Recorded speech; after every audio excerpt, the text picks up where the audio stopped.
before all that social media stuff. So 10,000 followers on like Facebook was a lot of people. Uh, Organically generated, like meaning like from the engagement and the content that I was sharing, like 10,000 people with organic engagement, that's might as well have been 100,000 people, you know? And anyhow, so the platform was large, and I know that she was in the background for a bit, watching me, probably learning. Um, I feel responsible.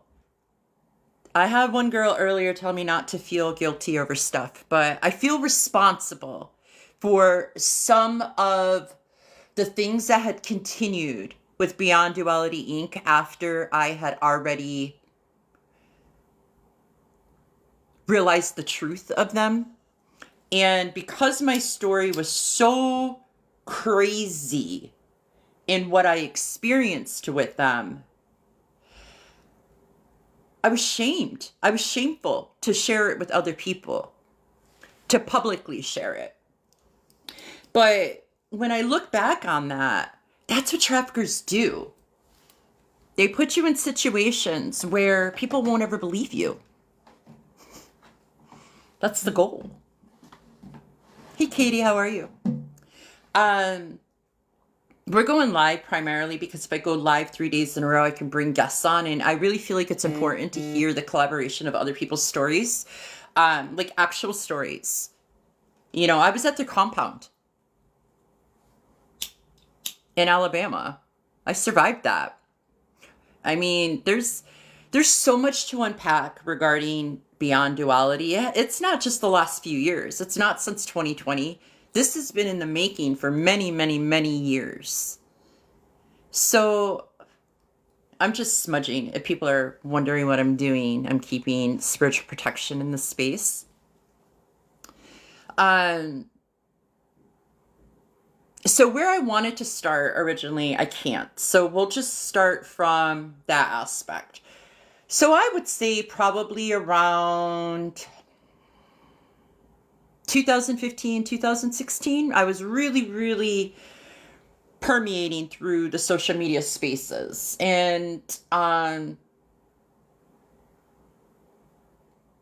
started doing spiritual work with Cassie.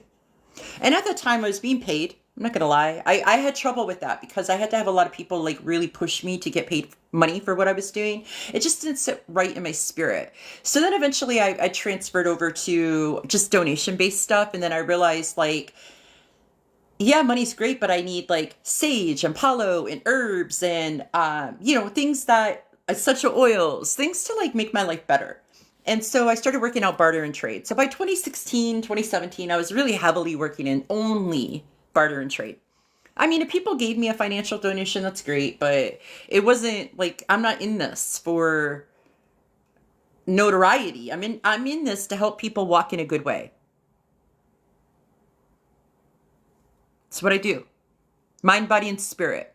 I help you to understand the possibilities so that you can make good choices each and every day for the future generations, regardless if you birth them or caretake them. Your choices on this planet impact the future generations, regardless if you're blood related to them or not. Period. So I helped people.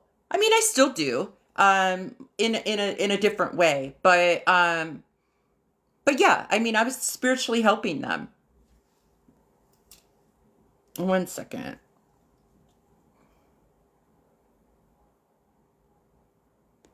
Worst tat ever? Oh, thanks. Yoga. I don't own any cats, but you know who does though? Cassie and Brittany. They own about 20, 26 cats on their property. Goats, chickens. They don't have food for them. They don't have food for their animals. If they're grifting on live feeds, if they're grifting on live feeds for you to send them $25, $50 because they can't pay electricity bills and they don't have gas money, do you really think that they're taking care of the animals that are on their property? Do you think that they're being good pet owners by having 20 plus cats by not having neutered or spayed animals on their property?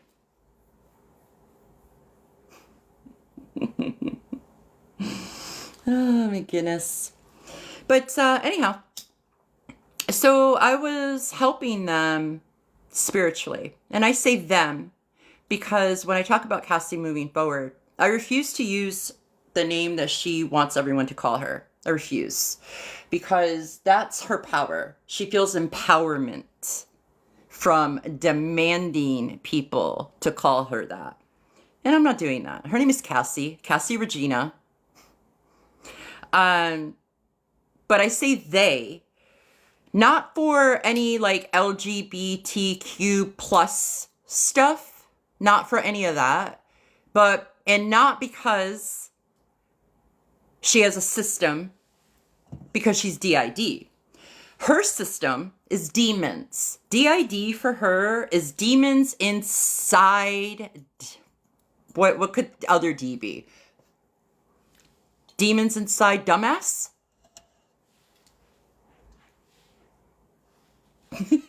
That's what we could call it. So I say they because she's got a lot of demons. So does Brittany.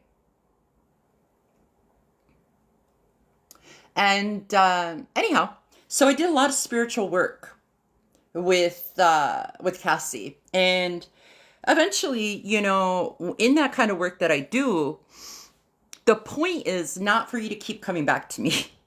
The point is for you to expand and grow and then go take those teachings to others and share that with them.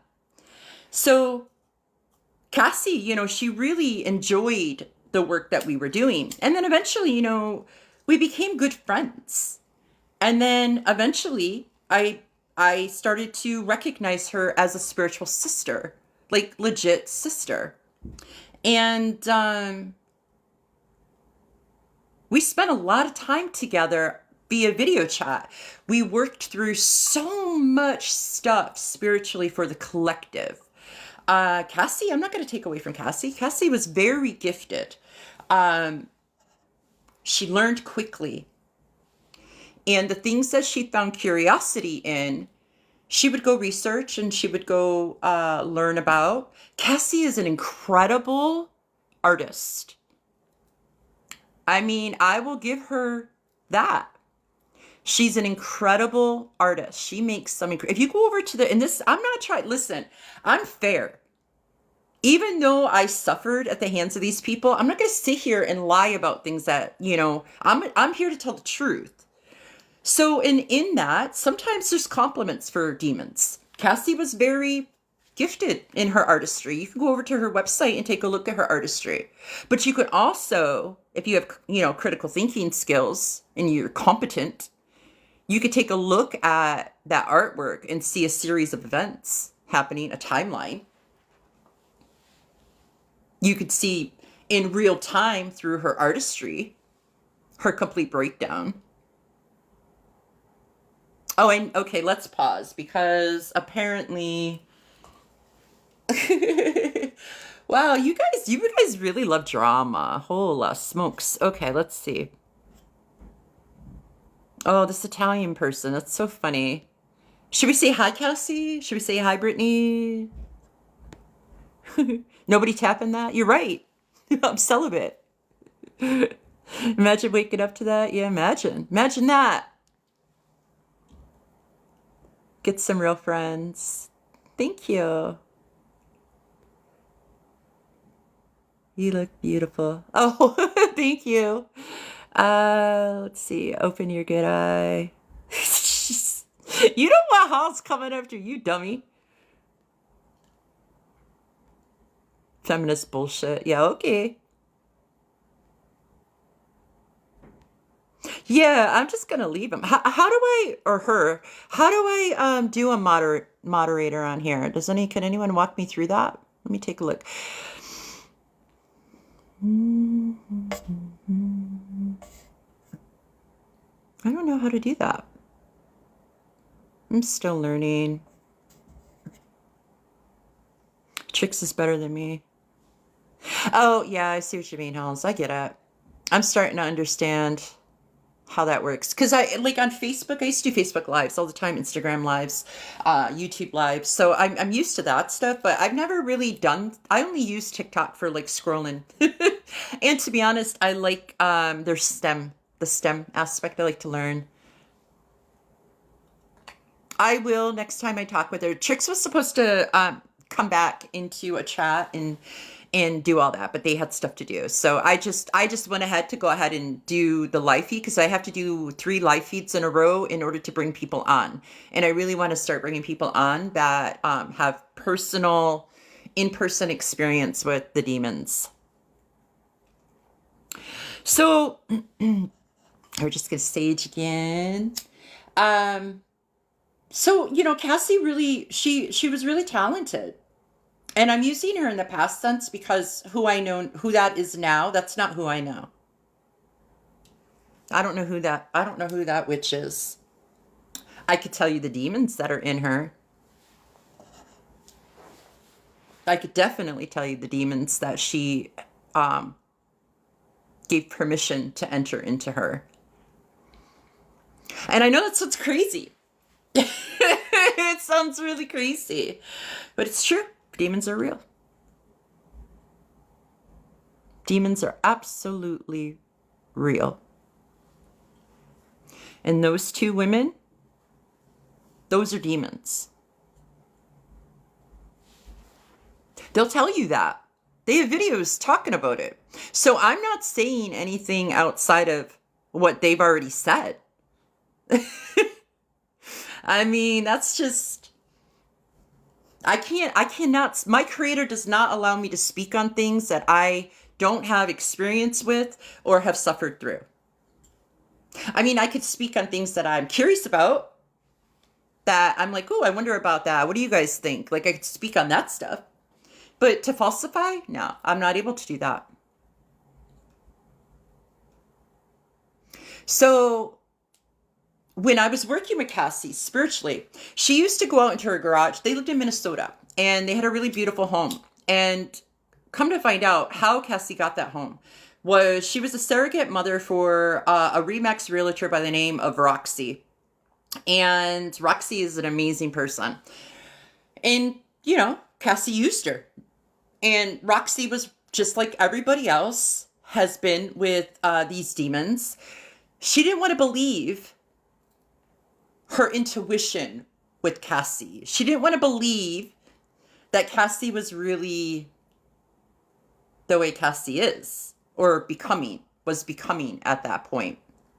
And so now when I like look back at things, it starts to make sense, some of this craziness. So she was a surrogate, absolutely was, confirmed, for Roxy. Help Roxy conceive a child. Cassie's story says that she was a surrogate for a prominent top 13 family. And even went as far as to pull up her ancestry DNA, go into the search bar and type in the name of that predominant family, and it showed that she was related by like 12 degrees. I was like, no way, let me put my name in there. So I put my name in. Guess what? I'm related somehow to that family. Wow, mind blown. I learned that at the compound. When I was at their compound, I had my laptop in their little lair. And so I was like, wow, that's really interesting. And they were like, yeah, look it up, look it up. So I did. And it showed that I was related to this prominent family member. And in that moment, my intuition was like, what they didn't know is that I had been doing genealogy for 20 years prior to that. That's why I had an Ancestry DNA account, because I'm Native American. I'm Lanu. My people are the Mi'kmaq. We come from Nova Scotia, Prince Edward Island, and New Brunswick. But my auntie married into the Mohawks of Akwesasne. She married hereditary chief. And then I married in, not like by Catholic Church or anything, but through like traditional ways of being together with a Mohawk man. And I had lived in Akwesasne for like 10 years. So during that time, I was learning more about my family and all of that because they were migrating off the reservation at that time, like back in the 20s. And it was just a lot. So I don't want to get into all that right now. But anyhow, so I have been doing a lot of research. So I found that really interesting. And when I put my name in and I saw that I was related to this, one of the 13 family members, something didn't sit right with me with that. And, I grew up I grew up in darkness. I was born into darkness. I was raised by psychopaths, sociopaths, narcissists, people with BPD. I was raised in darkness. I've had my initiations very early. So in that, you learn to survive your environment by being a people pleaser. So that's the only way you're going to survive. And truth is, people pleasing is just manipulation. That's the truth. People pleasing is just a manipulation tactic. You're just manipulating people so you could be safe. That's all that means. I know it might be early to the party. That might be too heavy for people to receive. And I've healed that. Everything that we're talking about is things that I've already healed. So that people pleasing really kind of prevented me from really saying anything in that moment, or even up until then, because I've never really had this type of sistership before. I got to back up because like when Cassie and I would start talking about this stuff, spirituality stuff, where I was at on the field, there's been nobody really up until then that could really hold the conversation, and Cassie could. So it was really rewarding to have these conversations because I felt like I was having true conversations, that I didn't have to dumb things down for people, that I could just authentically and genuinely be me, because she could understand the content, the context. She was very, very smart. And it was just, I didn't want to have to give that up. I didn't want to have to take a look at the only person that I felt like I could really be my like learning curve. Like I could bounce this stuff off of her and she could take it and give it back, and we could just keep bouncing it back. And we were like expanding in so much knowledge. And it was beautiful. And for me personally, I was doing that work for the collective because I'm connected to the grid work of everything. And so the work that I was doing and the work that I do in Possibilities currently is to help the collective so that everyone has an opportunity to have good choice, make good choices so they can walk in a good way for the future generations, for this planet.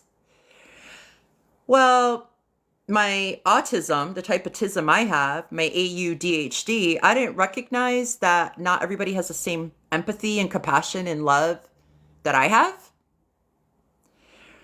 I didn't know that. That was a tough lesson that I had to learn. That was a really tough lesson. But anyhow, so when I put that in and I saw that and I was like, yeah, Katie, you're right.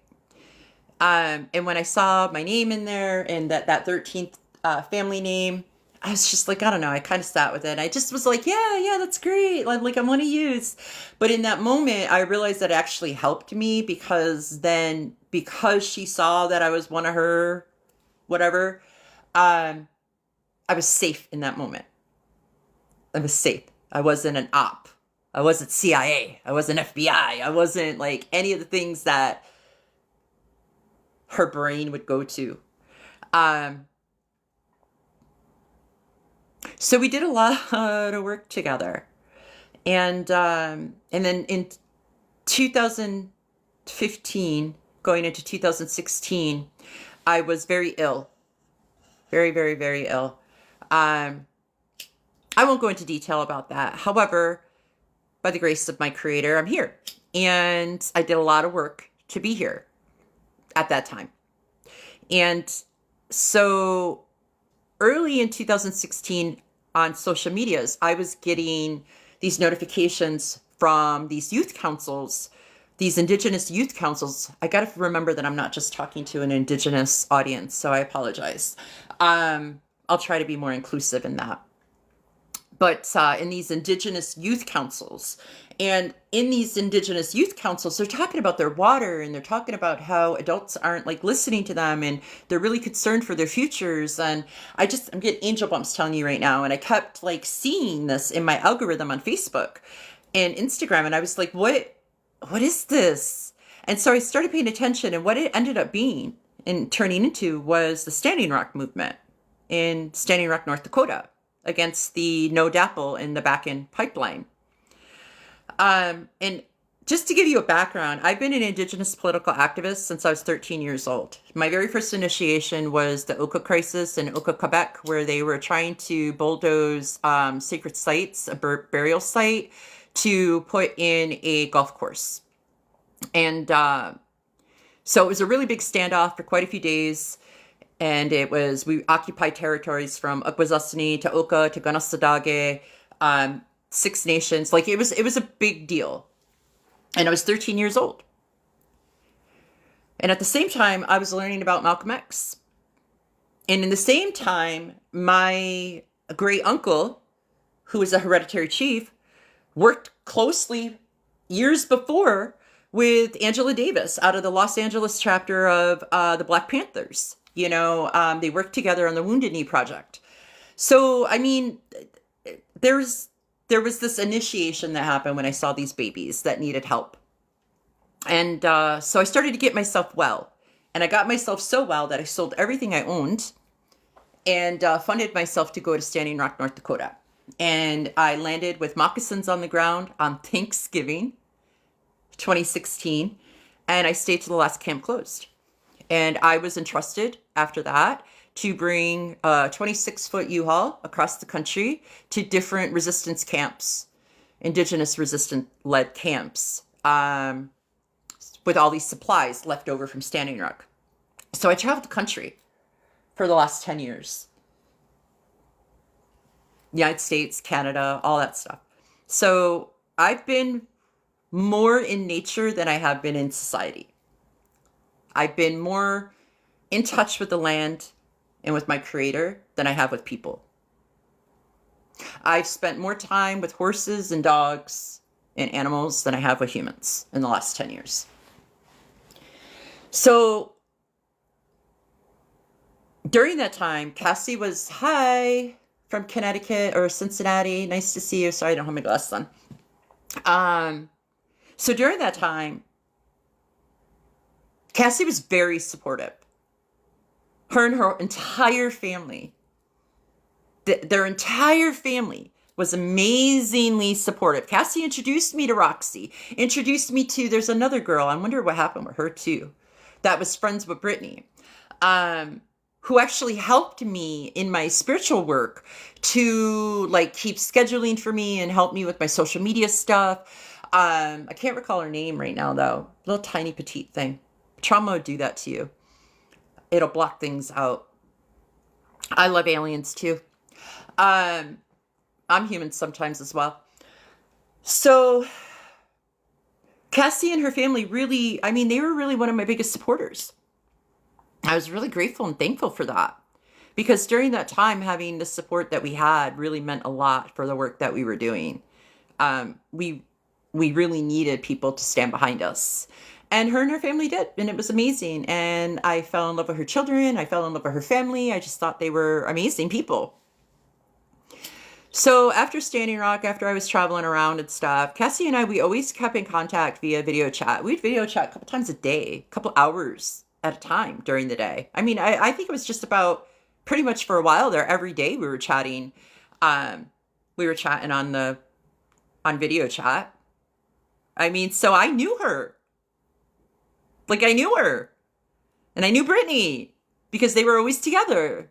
And at first, Brittany didn't really know much, to be honest. Brittany didn't really know much about spirituality. I mean, she knew stuff, like in her own way, and she was very knowledgeable about the stuff that she knew. However, she didn't know like the stuff that Cassie and I were chopping up. And she had difficulty wrapping her mind around some of the stuff that we were chopping up. And then eventually she caught up. She didn't want to be left out. Kind of like now. Some things never change. And so she wanted to learn. And so when Cassie and I would chop stuff up, then they like lived together. Or no, I'm sorry. I lied on that. Delete, destroy, and create that. No, maybe they did live together at that time. Josh and Brittany lived with Cassie. But then I know that they ended up getting an apartment because when I went out to Minnesota, Brittany and Josh had their own apartment not too far from Cassie. And anyhow, so when Cassie and I would chop it up, she would go back with Brittany and teach Brittany, and then they would go through all the stuff. And then Brittany really got her into more so into like conspiracy theory stuff. They really started researching like certain 13 families, going down all these rabbit holes, which, you know, it's cool. And it's interesting and it expands our minds and all that stuff. But like anything, when you put too much focus on something, it's just a distraction from other things. And so anyhow, I ended up going out. We did all this work back and forth. And she's like, you know what? You should just come out here. And one of the things that I was doing at the time, I still do this. It's called, I call it light body activation. I work in light body health. At the time, I didn't know that that was called fascia. It's like the in-between of like the emotional body, the physical body, the fascia, and then the spiritual body. So, and it's not really Reiki because I am putting my hands on you. But it's a type of energy work of pulling off trauma. Because just a little sidebar, when you have trauma and you live from a traumatic place and then you get into like a car accident or you injure yourself, and whatever emotion that you had like 3 days before or 3 days after, it's like stagnant. It sticks to that injury. So a lot of times, for example, somebody could get in a car accident and get whiplash, and the doctors will say, well, from time to time, your neck will hurt. That's true. However, if you take a look at up to 3 days prior to that, what was going on in your life? Like, were you arguing with your mate? Were you having trouble at work? Were you feeling lonely? Were you feeling depressed? Delete, destroy, and uncreate all of that. Because what happens is when you have a fixed point of injury, the emotional body calcifies that. So whatever injury that you had and whatever emotionality things that you were going through at the time, it gets stuck in a point of fixation in the body. So you could have your neck hurting for 20 years after, and you'd be like, I've been to chiropractors, I've been to physical therapy, I don't know why it's still hurting. It's because it's emotionally trapped in there. Delete, destroy, and uncreate that. So I offered to do this light body activation for them. And she wanted me to do it on everybody in her family. And so I didn't get a chance to do it the way that I normally would do it. I think at one point for like Colin, I did it while he was drinking a beer inside of his reclining chair while he was watching TV. Like not even in the way that I would normally do it. This is a very spiritual practice. It's very sacred. And I should have known then that she was mocking the sacredness of it. But I didn't want to go there and think that this was possible. They wrote about it in their book, one of their books, and they made a point to like make me read it when I was at their compound. Never told me that they were writing about it. Never told me that they had a negative experience or anything like that. No, they just decided to put it in the book. So I end up going out there. Cassie invites me out there and do all that, you know. While I'm out there, things are Yeah, they seem relatively okay. Brittany was pregnant with her second child. She was like pretty far along. I did some work on her belly and all that good stuff. And the baby was a beautiful light. She was a beautiful light. And I didn't get to interact with these children. I thought that that was really weird. When I went to the compound, they kept those kids from me. They wouldn't let me around the children, which I thought was really odd, especially since I had such a big hand in that second child. I thought it was really weird that they wouldn't let me around them. Probably because I would have been able to see what they were up to a lot quicker through the children. Um, so anyhow, when I was out at their house, there was some like weird stuff that happened, but just things that I didn't really pay attention to.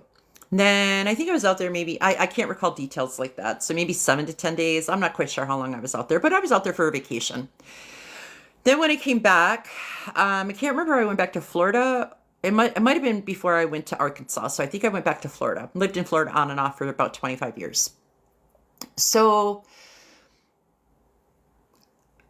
they started to get a little weird. Let me back up. When I did the light body activation, I told them, I said, well, this is like a big shift in your life. It's very subtle. My energy is very subtle. It's very soft. It's very gentle. So it creates a shift in your world. So really a light body activation is for someone that is stagnant, that doesn't know what to do next, like on their path. Like maybe they're in a career that they don't love, but they've invested all this time and they've learned a lot and they've really became educated in it. And they don't really want to do that work anymore, but they don't know necessarily what they could be doing that's in an alignment with their spirit or soul. They don't know, like maybe they want to move, but they don't know if they should. You know, like this is like a spot where you just needed a boost. You needed the opportunity to have choice. And so that's what I do. And so I told them, things are going to shift. And they didn't believe me because my energy is subtle. It shifted all right, because that same year is when they sold their house and bought the compound from the FBI agent in Alabama. So that was the shift she could have chosen in a good way, but she didn't. She got a little taste of that. That's why she wrote about it in the book. She got a little taste of that medicine and she wanted more. And she knew I wasn't going to give it to her because I could see it. Because let me back up. I get back to my place. We start video chatting again. It gets weird. She starts to get weird. She's getting weird on my live feeds. I'm getting weird messages from people. And then she's asking me about it. Like she psychically predicted that. Like just all kinds of crazy stuff. And then what really hit it home was her sister Julia. I didn't even learn this till I learned it. I knew about it, but I didn't relearn it until last night. Her sister Julia was out there. And see, the reason why I didn't connect it was because she's really good at spinning things, so you can't really see the timelines. This is why I came back, because there's so many collaborators now that we're going to pinpoint a timeline. We're laying it out. That's why I'm talking about 2015, 2016, 2017, because I want other people to jump on as I'm talking, not just in this video, but in general, with their own experiences and sufferings and abuses. I'm just going to call it what it is, the abuse by Cassie and Brittany. And I want them to be able to hear the times and go, you know what? At that date, I was giving them money. I was helping them to get supplies for this, or helping them to get out to Alabama, delete, destroy, and uncreate all that. So when I got back to my place, oh no, where did I leave off? Her sister. So her sister ends up going out there. And weird crap was happening. And on that time, Cassie's texting me about her sister. And up until then, you know, everything that Cassie had said about Julia was like evil, and Julia abused her, and all of these lies. Delete, destroy, and uncreate that. Put a protection spell around Julia in this now moment, please.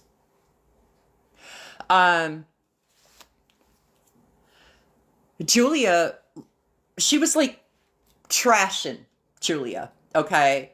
And but when she was doing it, like I have my own stuff with my own sister who's got BPD and like that. So it didn't, yeah, it just, you know? So anyhow, Julia's there, a bunch of stuff's going on. Cassie is telling me that this weird stuff's happening now that Julia is at her house.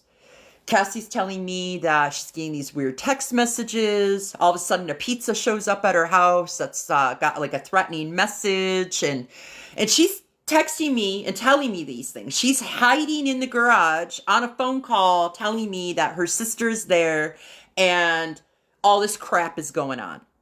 Now, meanwhile, Julia comes on the live feed last night, word for word, same thing that Cassie told me, but like truthful. And what I suspected, Julia confirmed because she did it. So I suspected that it was Brittany texting from a burner phone to create this like scene to do something to Julia because she had a lot of anger and resentment. Every time she talked about Julia, I could feel the rage, the ick. That's why I just did that little protection around her. So, because even talking about her opens her up, and I don't want Cassie anywhere near Julia. So anyway, she starts saying what happened, what actually happened. And I'm like, oh my God, my mind was blown. I had to mute my phone on this live chat last night because I was just like, and the person that was here, I was like, oh my God, can you believe I'm like, her sister right now is confirming this. And their mind was blown. So anyhow, she confirms all this and I'm like, wow, that's crazy. So Julia goes back, whatever. And now I'm starting to distance from Cassie. And this is 2019. I'm starting to distance from Cassie because I don't want to be involved in any of this crap. She was already being kind of weird for months up until that, and I just didn't want anything to do with it.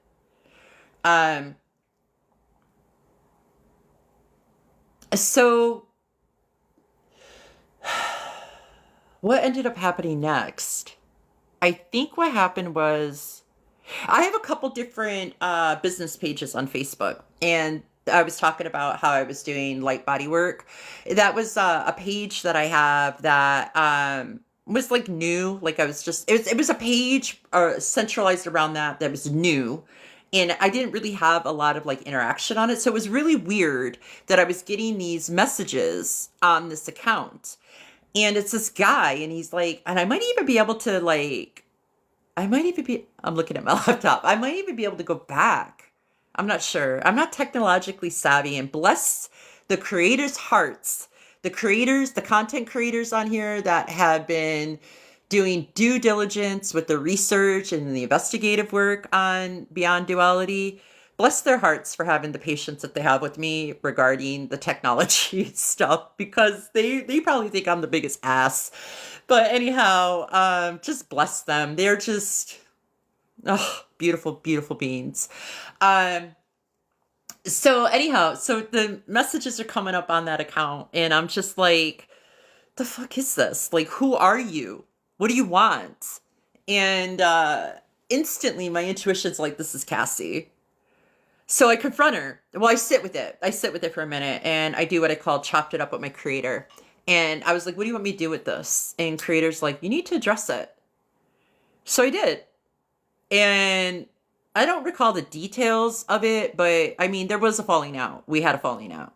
And because of that. And I told her that I didn't, I remember now. I didn't appreciate her giving my information to someone if it was a real person. All that stuff without my permission and blah, blah, blah, blah, blah, blah, blah. Putting me at risk. I remember saying that. You're putting me at risk. And she acted like I was ungrateful and I should have been grateful for the connection or whatever. So I'm smudging. So I completely backed away from those people. Now I'm focusing on Cassie because Brittany, she's not clear of any of this. Brittany's a whole another animal. We'll be getting into that part. She requires her own videos. I'm gonna drop you something though. I'm gonna drop you something. I've seen so many people do videos all the way back from like 2020 or something like that, where they're like, oh, we feel so bad for Brittany. Brittany's so sweet. She's so young. She just married in. She don't know no better.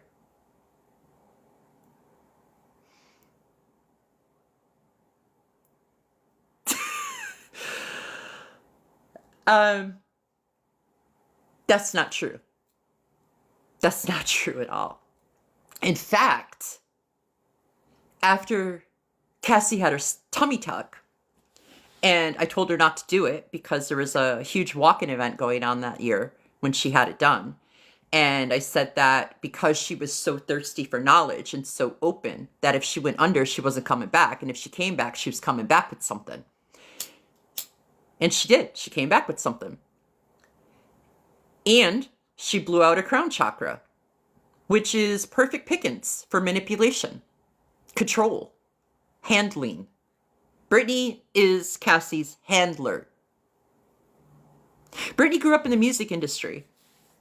She grew up in like Tennessee or some crap, Nashville. That's why she's always making music, AI music. And don't even get me started on that. If you're really about children in the future generations, why are you using AI to create books and music? Is everybody caught up to speed on how much water it takes for AI every time you ask it a question? That's how they get their information, is through AI. How they learn the stuff that they learn, they just type it into the AI and get their information. How can you be about the children and their future when you're using AI? Make that make sense. Anyhow, that's for another time. But Brittany is the head of the snake. Brittany is in total control. After Cassie came back from her tummy tuck, and that's different than what she had done before she went to Disney, or the money that she got with Disney, going to Disney or some shit like that, because that happened years later. But she got this tummy tuck and blew out her crown chakra. And Brittany contacted me privately from her own apartment in her bedroom on a video chat under the guise of being concerned for Cassie. I never told Cassie about this conversation because I wanted to believe that Brittany was a victim. So I kept her confidence in that. I never told Cassie about that. And so anyway, Brittany was asking me my spiritual aspect of it. Like, what do I think is going on with Cassie? And so I said, I really believe that she blew her crown chakra. And I really believe that she brought something back with her from that surgery. And I'm concerned and I can't be around her because it wants to eat me. Whatever that is inside of her wants to eat me. And I can't be around it. Now, luckily, there was thousands of miles between us. But that doesn't stop demons energetically, spiritually. That's just physical distance. You know, when I was at her house, I made sure to have my own brush. Made sure not to leave any hair anywhere. Made sure to take every napkin, every piece of toilet paper that I used. I was not playing with them. She couldn't get anything off me to take my empowerment, my spark, my divine spark from my creator. She couldn't anyway. It's mine. And she learned that pretty quick with people. You know, she's trying to people eat, energy, spirit cook. And back then even, she had her sister Julia was talking about that she had a coffee pot full of mushroom tea. When I was visiting, she had a coffee pot full of mushroom tea. They're on shrooms the whole time I was there. So, anyhow, I have to pause for a second because it's a lot. Just gonna take a second here. I'm not burning, I'm smudging, I'm not burning sage. I'm burning cedar. It's powerful medicine. I lost where I need to go now. See, that's the thing about trauma. When you're traumatized and you start talking about events, your body, your emotional body wants to shut it down because it doesn't want to be tasked with it. However, I'm a healing person. I go head first into that stuff. I don't run from it. I don't bypass. That's why Cassie has such a love-hate for me. She wanted all of my spirit and my energy and my divine spark, but she didn't like me. She wanted what I had, but she didn't want to like be my friend or anything like that. Like, she didn't like me. She despised me. She hated me. She resented me. And everything that Cassie did to me after was strictly out of revenge. And I never understood that. I was like, revenge of what? Like, revenge of what? But we could see clearly in real time on these videos that she does, she makes things up in her own head. She creates scenarios in her own head. And then Brittany enables it, and then they begin to believe it together, and that becomes their reality. So I had no idea what she was trying to get revenge on. But anyhow,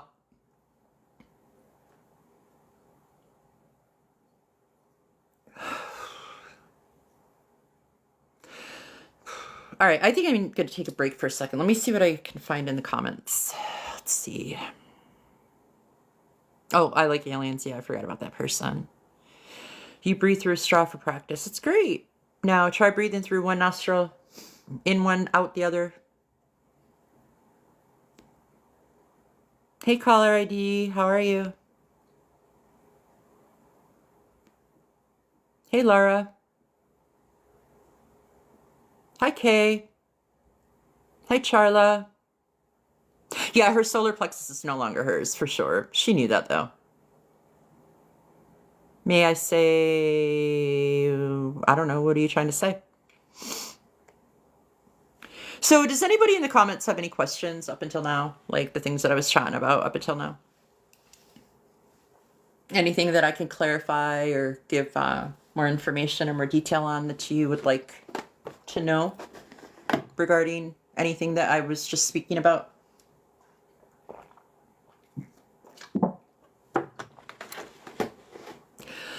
So let me just say this. I know you all don't know who I am. I get that. I'm in a good way. I don't drink. I don't do drugs. Right now I'm fasting because I'm dealing with all this stuff. Like, I take this stuff very, very serious. I live this way. I live like this.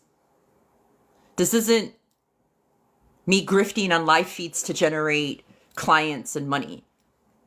I authentically live this way.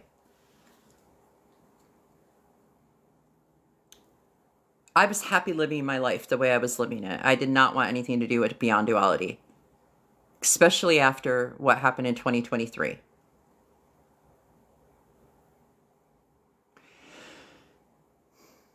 But in good conscience, you are not invited. Please get out of my space.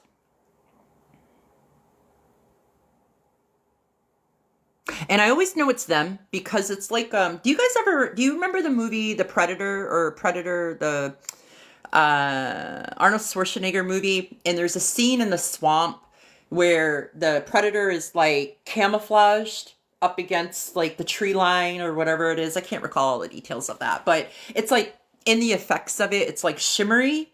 You can kind of see it, but it's not like 3D'd or anything. It's like 2D'd, but it's shimmery and it's got just the outline of a different shade of color.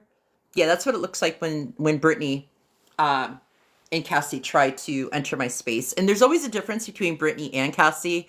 But see, Cassie uses Brittany to make her strength stronger so she could see further.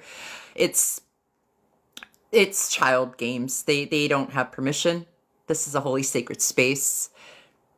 They have to have permission. And last night, people got to see it in real time on a live feed when that happened. And I allowed Brittany to stay in the space, and then she came on the live feed. So, I mean, this stuff is real. Cassie sought me out because what I carry is real.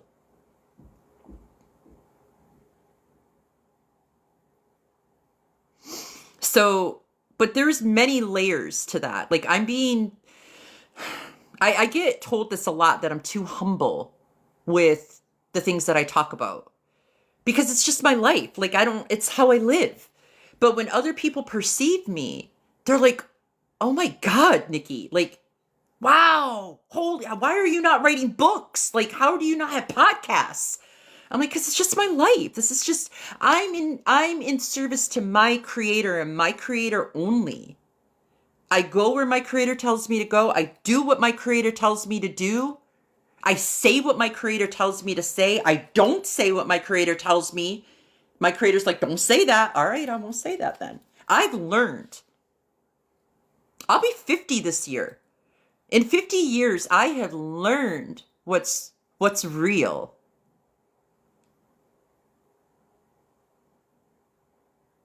My ego, I can go do what I want.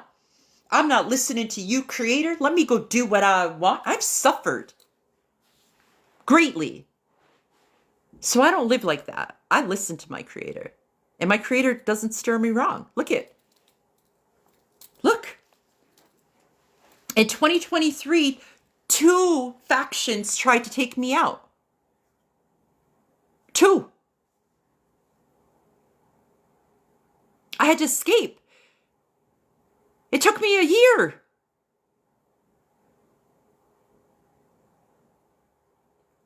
It took me nearly 2 years to find safety. I was in 4 bags in 2023, 2024. I was living out of 4 bags. I'm sharing that passionately because whatever Cassie and Brittany have or do, they can't do anything to anyone unless you let them.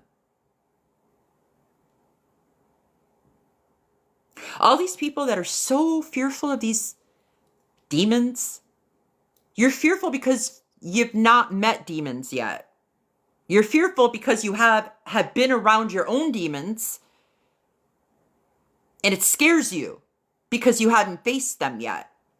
You're fearful of these women because the demons that they carry you recognize because you've had to battle them. You've had to protect yourself from those demons, either through family members, friends, co-workers, what have you. The fear that's what they play on. See, that's what I'm getting at. You're not fearful of those 2 women. It's the demons that are housed within them, stirring that fear up. And then the ego of those 2 humans get a hard on. It's orgasmic for them. They want more of it.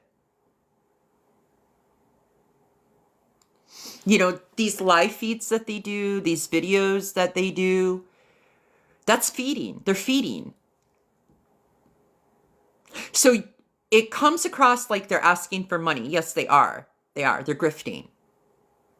But it's multi-layered. They're not dumb people. When you get on these videos, every person that's on here, regardless if you talk or not, I can feel your energy. And if I really want to, I can look at whoever's commenting and I could tap into you. And I could tell you, I used to do readings live on Facebook, 10,000, 20,000, 30,000 people on the live. I would be able to tap in and read you and tell you about your life, what you need to do, what your creator wants you to know, what your angels, your guides.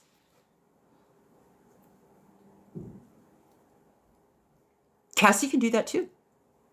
Who do you think she learned from? Well, she learned and cultivated her practice from. She learned from me and others like me. So every time she gets on a video, every time she gets on a live feed, she's feeding off of views. She's taking your energy. Think about this. Whenever you watch a live feed that they do, what does your energy feel like after you're done? How do you feel? Do you feel exhausted? Do you feel confused? Do you feel chaotic? Do you have flies in your house?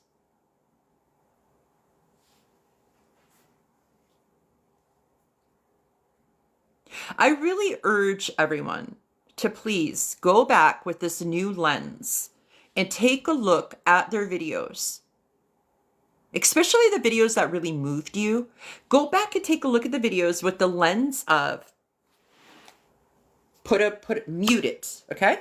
For just a second. Everything that you think and feel about them.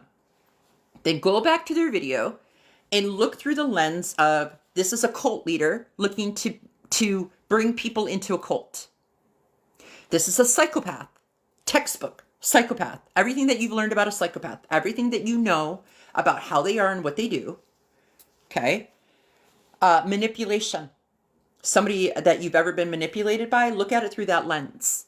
And then go back and look and watch their videos.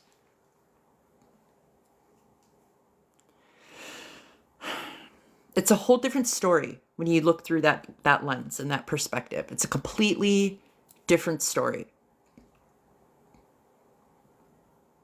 Listen, if Cassie and Brittany were good people, do you think this many people would be after them? Like, think about that for a second. If they really were good people doing good things and really helping, do you think somebody like me would be coming out of the woodwork going, no, they're not good people? I work at MMIW. I work as an Indigenous political activist since I was 13 years old. I've worked with some of the top organizers, grassroots organizers across Turtle Island. Turtle Island is the United States and Canada. I know what true activism is. I know what true advocacy is.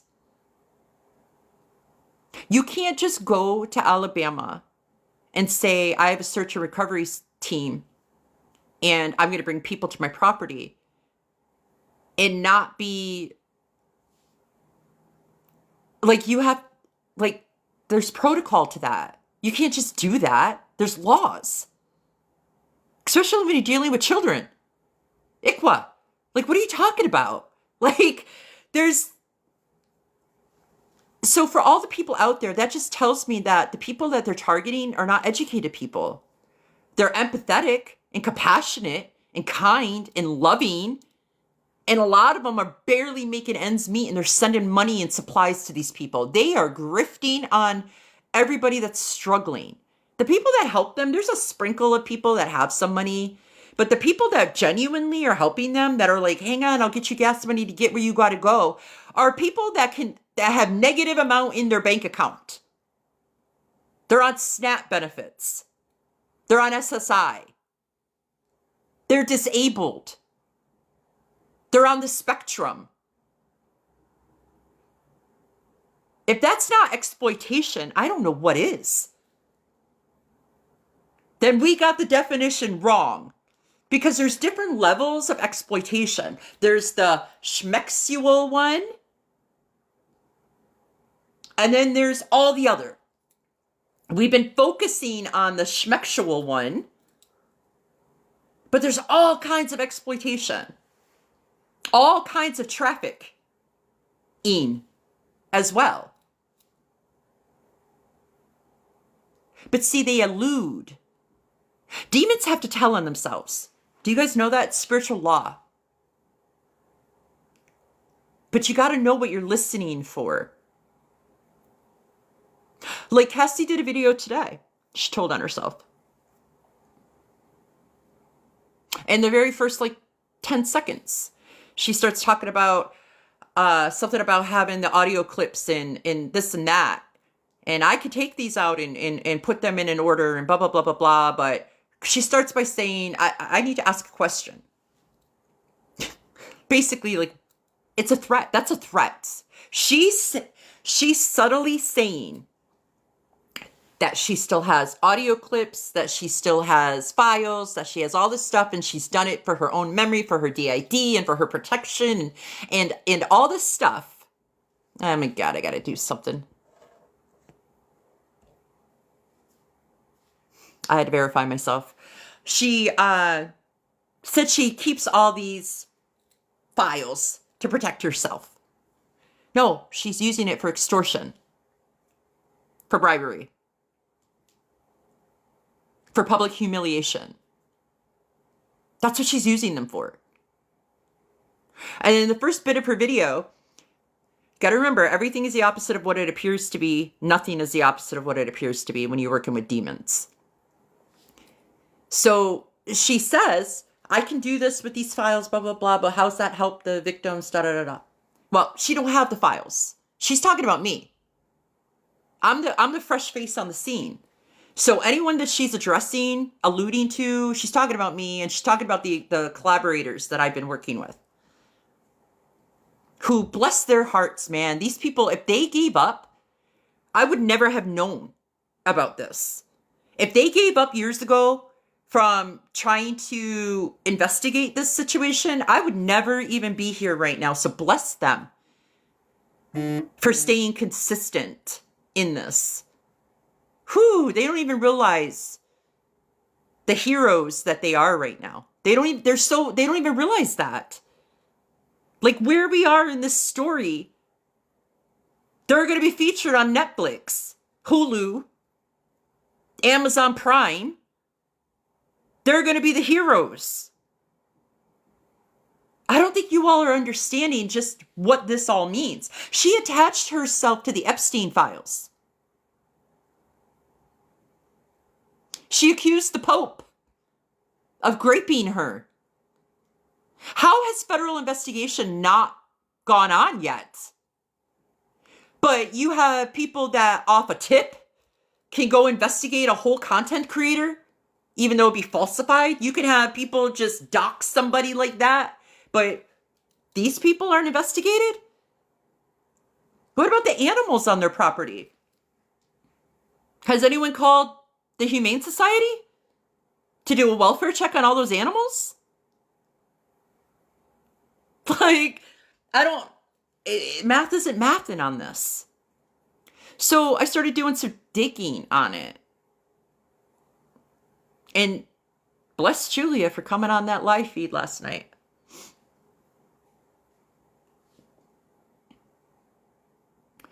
Because when Julia came on that live feed last night, she reminded me of something.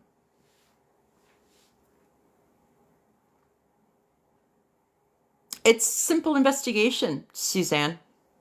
Just look up Op Alabama Humane Society. What are those called? The dog wardens. Animal control. There's been video evidence that she's got cats. All these cats. I saw videos of her complaining about all the cats that she had. About the goats, about the chickens, about building the chicken coop. That's all you need. Just go back. Take a look at the stuff. Kimberly, it's interesting about Kimberly Joe. They have to work in a trinity on that property. In that compound, there has to be 3 women living there, and God-born women. So you could be trans. You can be not trans. Sorry, delete strain and create that. You can be queer, lesbian. You know what I mean? But you have to have female parts. And what's interesting about that is when Kimberly got there, the person that I was asking about the safety of, Natasha. She replaced Natasha. Natasha was a long-term resident there. And then she got out. And now Kimberly swapped with her. So I want to go back to what Julia said that reminded me of stuff. So Julia brought up about Cassie being involved, allegedly, in some transportation of items across state lines. Now, I lived on the Akwesasne Mohawk Reservation. One of the livelihoods there is transporting things across the border. Sometimes by boat, sometimes in the winter by Sea-Doo, things like that. And I remember during that time when we were video chatting back and forth that year when she got her tummy tuck before her sister visited. That's where she got the money, I believe, to pay for me to come out. Now that I think about it, at the time I was not aware of that, but I'm trying to piece together where that money came from because it was quite expensive to fly me out. It was like $650 round trip. And I didn't have the money. She's like, no, I got you. Don't worry about it. Me and Brittany. Now that I think about it, now that I'm seeing the timeline, I feel like she used that money to do that.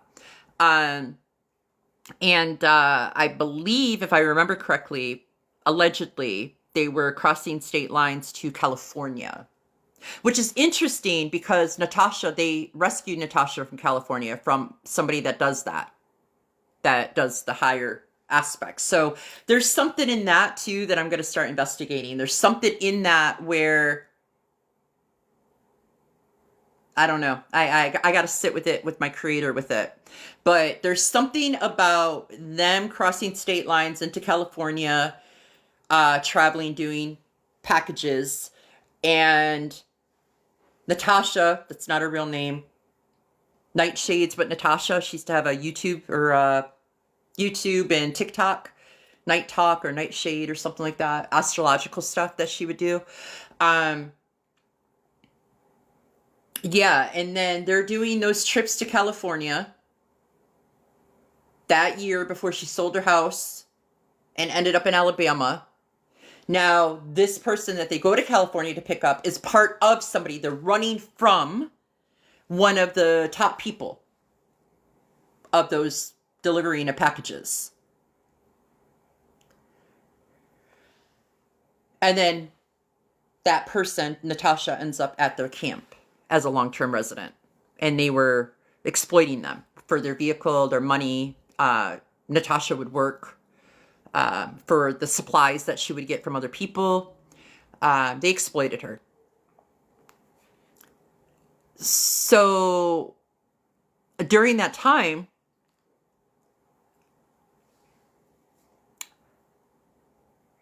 Cassie was kind of like bragging. She wasn't really like bragging about the money aspect, but she was bragging more about the product that she was receiving. Wait till you try this product. Because, I use cannabis. I'm allergic to big pharma stuff. So I'm allergic to opiates, opioids, all that stuff. I can't take any of that.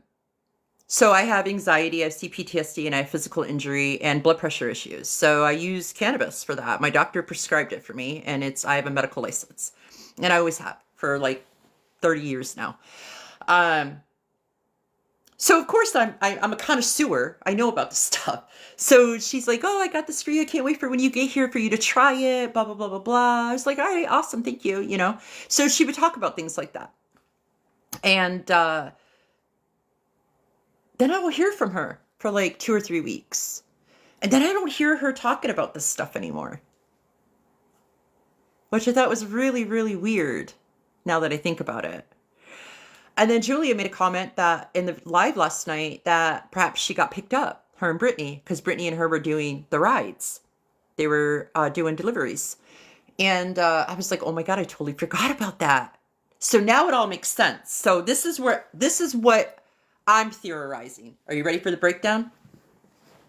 This is my theory. I'm going to work on this, but this is like what my creator has brought to me. So I feel like I'm on the right track with it.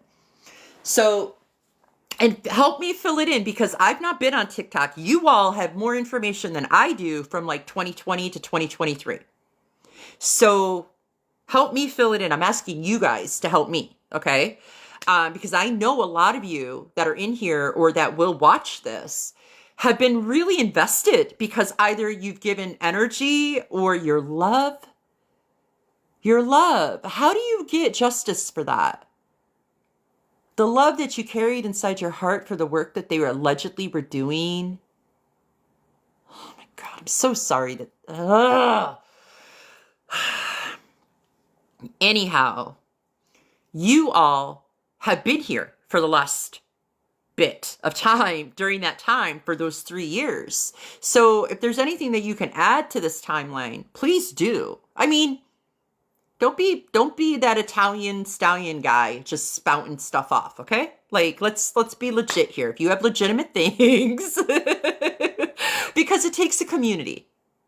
As an Indigenous woman, traditionally, if there was 2 women in our community that was causing issue, we would come together as a community and we would talk about it. And we would say, how is this impacting our community? How is it impacting our children? How is it impacting our elders? How is it impacting how we come together as a community? And then we would collectively do something about it. Well, that's what we're doing. And we need everyone in order to make that happen. So I only focused around a week ago. Okay. Let me put my glasses on. And then I'll give you my theory.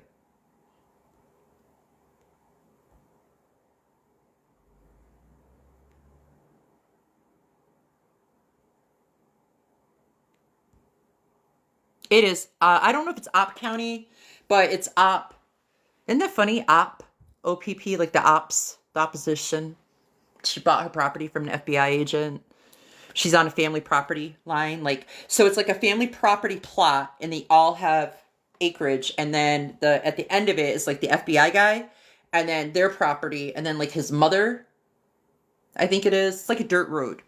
But you could see it on the maps. And this isn't doxing because it's all public knowledge because they were... Okay. So this is all public knowledge. You can look this all up. It's on people's videos. Like this is always the victim. They're always the victim. So here's my theory. They were delivering packages because she had made the point that she wanted to move. She wanted to sell her house. She wanted to get land, everything the way the world was going, blah, blah, blah, blah. She wanted to get her family out. They wanted to be out in nature and living off the land and doing all these things. And she wanted to be close to the spot in Florida that she really enjoyed going to. They were looking for land that they could do this with. And originally, everything went great. Originally, working with the Remax, Roxy, the Remax realtor that she was a surrogate for. Roxy helped her sell her house. Roxy got her that house because of her surrogacy. And then they had owed so much on it. They had no money literally when they sold it. So that's why she was doing all the package delivering. And it paid for her tummy tuck. It paid for whatever costs to get the RVs, to transfer the trucks. I think she sold the boat. She might have took the boat with her. No, because they had to tow 2 RVs. So I think they did a convoy. So it was the 2 trucks with the RVs and the kids and the grandkids. And I think they sold their boat. And anyhow, so I feel like what happened was during that time, she was set on course to do all this, to sell the house, to buy the property. They found a place and they were waiting on that to go through. And then it fell through. But I think what ended up happening, what fell through, was when they were delivering, something happened and it became a federal case. And then in order to have charges dropped, that's where I think Natasha comes into play. I think she was going to throw the person under the bus that they were getting the packages from. And I think that they were working with the FBI to do all that. And Natasha, I feel like, is a part of that, to be honest. Like, wholeheartedly, intuitively feel that she became a byproduct of whatever that was. I think she was collateral. To be honest, with the person that they got the packages from after they got picked up. And I think they thought the person that they got the packages from set them up to get picked up. So I think that there's just a whole bunch of effery happening in that triangle. And then I think what happened was the quick talk and silver tongue that they cooperated. They said that they were more important than what they were. Because really, they were just laymen running back and forth. That's all they were doing. Now you gotta remember, I came from Uncle Zelsony. This is like a livelihood. Okay, I know the ins and outs, allegedly, from people about that stuff. So I feel like what happened was they got picked up, they negotiated, they had to get the F out of Dodge. Couldn't get the property that they wanted to originally because now they have criminal charges. So I feel like what happened was they worked out this deal with this FBI agent who worked, I believe he was in Seattle. So that's the Seattle field. That would make sense. That Pacific Coast. Oh, I'm connecting this now. Holy smokes. So that would make sense. And so he was like, then he became retired, or he was semi-retired or something like that at the time. And she leaked that to me. She let that out when I was on the property, because I was like, who is that guy that lives next door? Because like through the property line, you could see his house. You could hear them, and I'm deaf. So I was like, who is that? She's like, oh, that's who we bought the property from. I go, what's he do? She's like, oh, he's an ex-FBI agent. And then like Brittany gave her this look, like, and then they just kind of watched me, and I didn't connect it at that time. So I think they were trying to see if I was connecting it, and I didn't at that time. And so, yeah, then she spins this whole big fabricated, I can't even, like, she mind F to me. And I'm autistic. So, like, if you mind F an autistic, like, you leave them spinning. She abused me.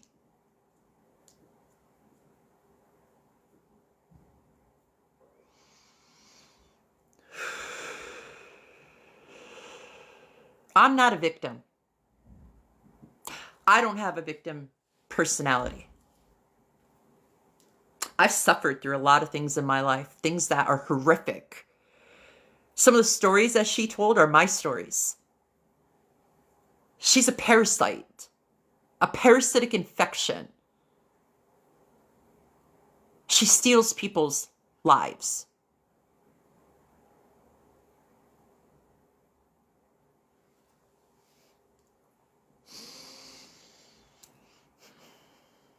I forgot where I was. I'm sorry. Community flagged comments detected. Okay. We're going to filter that. We'll hide comments that are similar to those that you have previously flagged.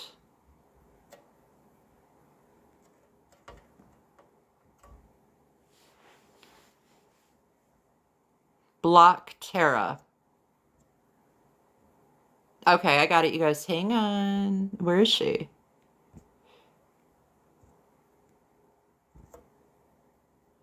How do I? Okay. Sorry, I don't pay attention to the comments, you guys. Thank you for having my back. You're amazing. All of you. Thank you. Thank you, thank you, thank you, guys. I really appreciate you. I'm still learning how this stuff is. Hey, Trix. Okay, so can you walk me through, because I'm going to give some more details, and I thought I was only going to do a quick little video here, but I think I'm going to do a little bit more. So can you walk me through how I do a moderator? Is that something that I can do right now while I'm on here? Because the only reason why I'm coming live is I have to do lives like 3 days in a row before I could bring somebody on. And, you know, I do want to start bringing people on to share their experiences. Okay, so what do I have to do, Trix? Click on the name you want. Okay.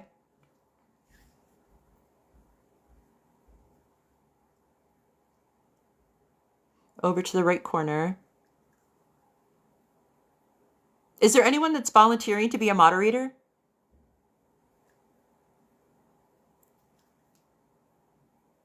Would anyone care to be a moderator on here?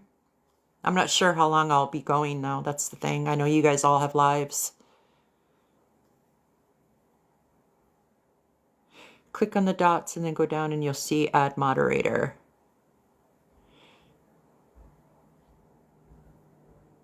Trix, would you be willing to moderate?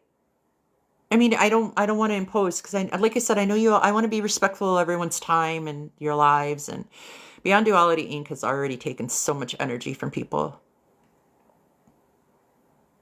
Okay, well, I appreciate that. So I just click on you, click on your name, 3 dots, add moderator, comments, review, get a copy. Okay. I just allowed for everything, Tricks. I thought I blocked Tara. I thought I blocked Tara. How are they in here?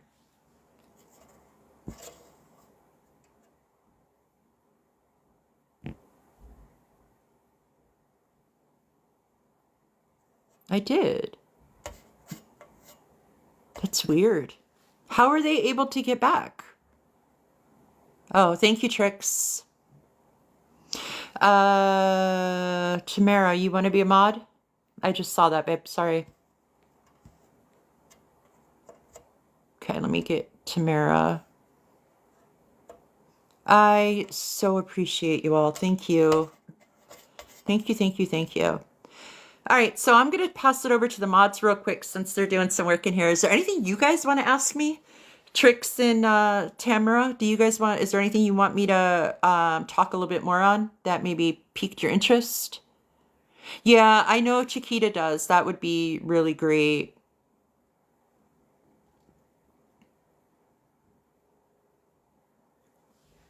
DMs to people you don't know. Oh, you're talking to Tara. Okay.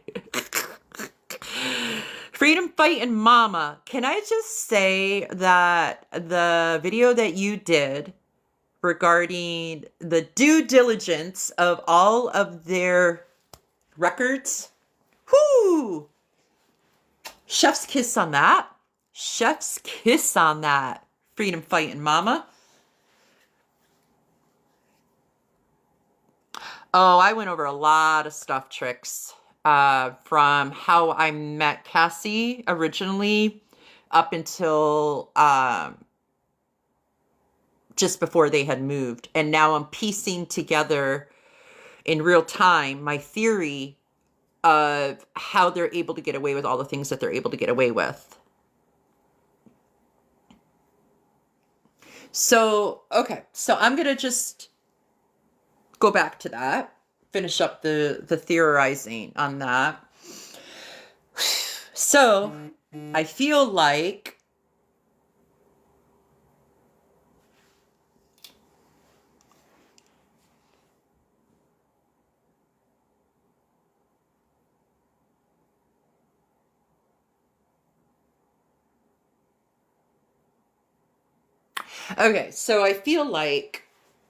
they got picked up from running packages to California. And I feel like Natasha was the girlfriend of the person that they were getting packages from. And I feel like that's how Natasha got at the compound. Because after the person they were getting the packages from, I feel like when they got caught getting those packages, they gave up the person they were getting the packages from, and that person went where they need to go when you get in trouble. And Natasha didn't have anywhere to go. So I think they took Natasha, went to California, got her, brought her to the compound under the guise of like, we're going to help you. He was evil, like this, that, and the other. But really they were using her as leverage. She was leverage for when he got out. They needed to have her so that he wouldn't retaliate, because I think Cassie and Brittany set him up to get out of the trouble.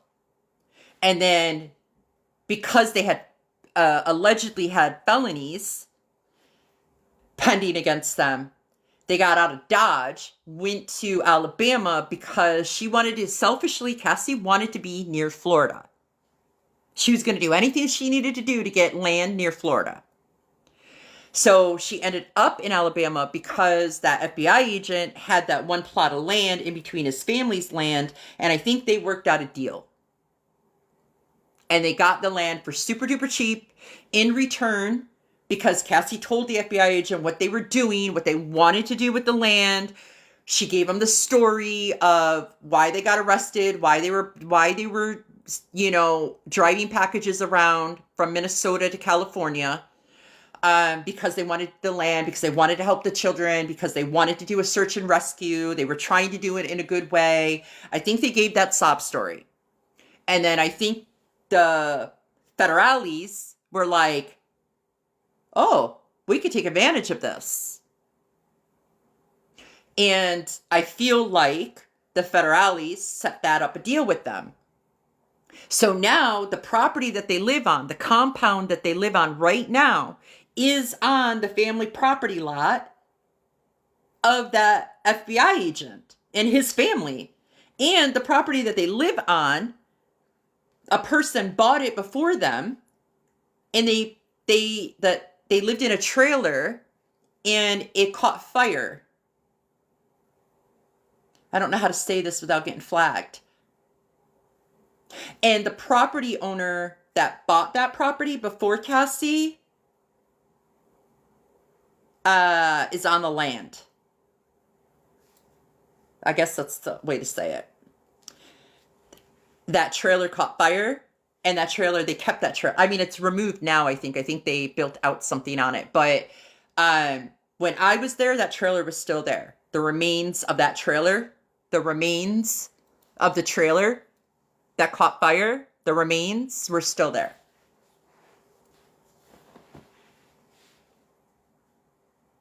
So that's how I feel that when all the investigation that you all did and you got the information of their in Florida, I feel like that's how they got out of it. And when you look at the documentation, it says that something about it got moved from one court to another. And when I researched that in the state of Florida, that happens because either the evidence is removed, which is typically what the federales will do if you've worked out a deal, or there was something else. But I feel wholeheartedly that it was because the evidence got removed because they worked out a deal. And I believe she was protected for an X period amount of time. And as long as she could produce that they were actively search and rescuing, they were protected. So when they don't have the evidence, the public interaction that they're doing search and rescue, I think what's happening is they are losing their federale support. And now all of us are putting pressure on at a very divine moment when they lost the protection of the federales. I feel like this is very divinely orchestrated by all of our creators. Whatever you believe in higher than yourself that helps you walk in a good way. I believe that head of that is bringing us all together in this now moment for justice. And why them? Because when you deal with the Epstein files, we'll use that as the example because that's the big talking piece right now. That's an energy. There's an energy in that. So if you break it down and you think about every single person that's talking about the Epstein files, just the idea of people talking about it. How many people are talking about it right now in this now moment? We are. Every person that's thinking about it, I'm talking about it, and you're thinking about it on the other end. Every person that's reporting on it, every person that's on the computer, typing into the computer, researching it, every person that is digging deeper, every person around the world right now, that's energy. So that files came out, that's a frequency. And everything that is in an alignment to that frequency, it doesn't have to look the same. Just has to have a similar resonance. You know how you would have like a 532 hertz, and then you can go to like a 534, 536. Anything that has the resonance of it. In order to get the main components of like, we'll call it the Epstein files. In order to get the main component of it, in order to get that popped, we have to pop all the other things in the frequencies before that will pop. And so many people are asking for that to pop. Speak, therefore you are. So you speak it, you want it, you desire it, it's going to happen. But there's a pecking order to how that happens. So we could sit there and we can keep going, we want this, we want this, we want to poke this, we want this to be revealed. But then we miss things like beyond duality. We have to pull that first so that this can get closer. Does that make sense? I know it's a lot. This might be a lot for some people. This might be new for some people. So just have patience with each other on this, okay? We are all interconnected through energy, through thought, through feeling. We're all interconnected. It's proven. Quantum entanglement. That also means for groups. It also means for collaborations of humans together doing nefarious things. All of us. We're all connected to that. Every time we talk about beyond duality, we're feeding them. That's why I have such trepidation. Listen, I don't fear these bitches at all. I have trepidation about speaking about them because it's feeding them. Every time we talk about them, it's giving them what they want. It's giving them exactly what they want to be relevant. Ugh, that's the part. But what do you do? What do you do? If you talk about them, you got to talk about them in order to get this stuff out. You know what I mean? Like, oh, man. But yeah, so I feel like that's how they're able to get through all that stuff. Because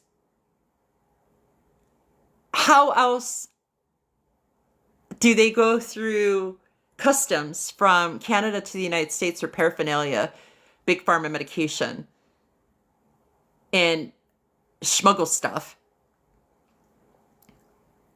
and not get detained? May, June, July, August, 4 months after your case closed or switched to a different court, 4 months after that. How do you go through customs with that and not get detained, not get arrested? Why are you put into a separate holding area than Brittany and I? Why did you come out of that holding area like, hey guys, all right, have a great night, officers, see you later, like they were your besties? Why did you drive me around in the dark for an hour or two before going to the border? Why did you choose that one? We were supposed to go in through Niagara Falls, one that I'm familiar with. I mean, I was familiar with that one, but Niagara Falls and the one up in Messina, Cornwall area, those, I pass through those all the time. I mean, I passed through the other ones too, but like, it didn't make sense. We were like going out of our way to where we had to go.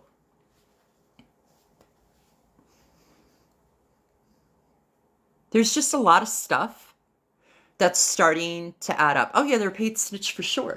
For sure. For sure. Let's see what we got going on here.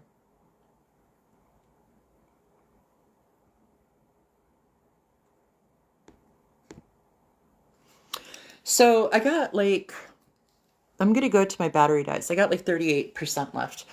Because it'd be too hard to like keep it propped up and keep my phone up. I don't know, maybe I could. Depends on how juicy the conversation gets, I guess. But so I'm still adding some things up. Okay, so Natasha is a part of the original aspect. That would make sense of why she was so fearful the way she was when she was there. Things are making sense with that. I want to circle back to something though. I mean, I talked earlier about how I'm focusing on Cassie right now, but Brittany actually is like the head of the snake. And I want to start doing some videos specifically about Brittany because I feel like Brittany has gained sympathy from people because I've seen videos going back to like 2020 of people talking about how they think that Brittany's a victim in it all. And She's not. Brittany is the head of the snake. And I want to talk about her tech skills.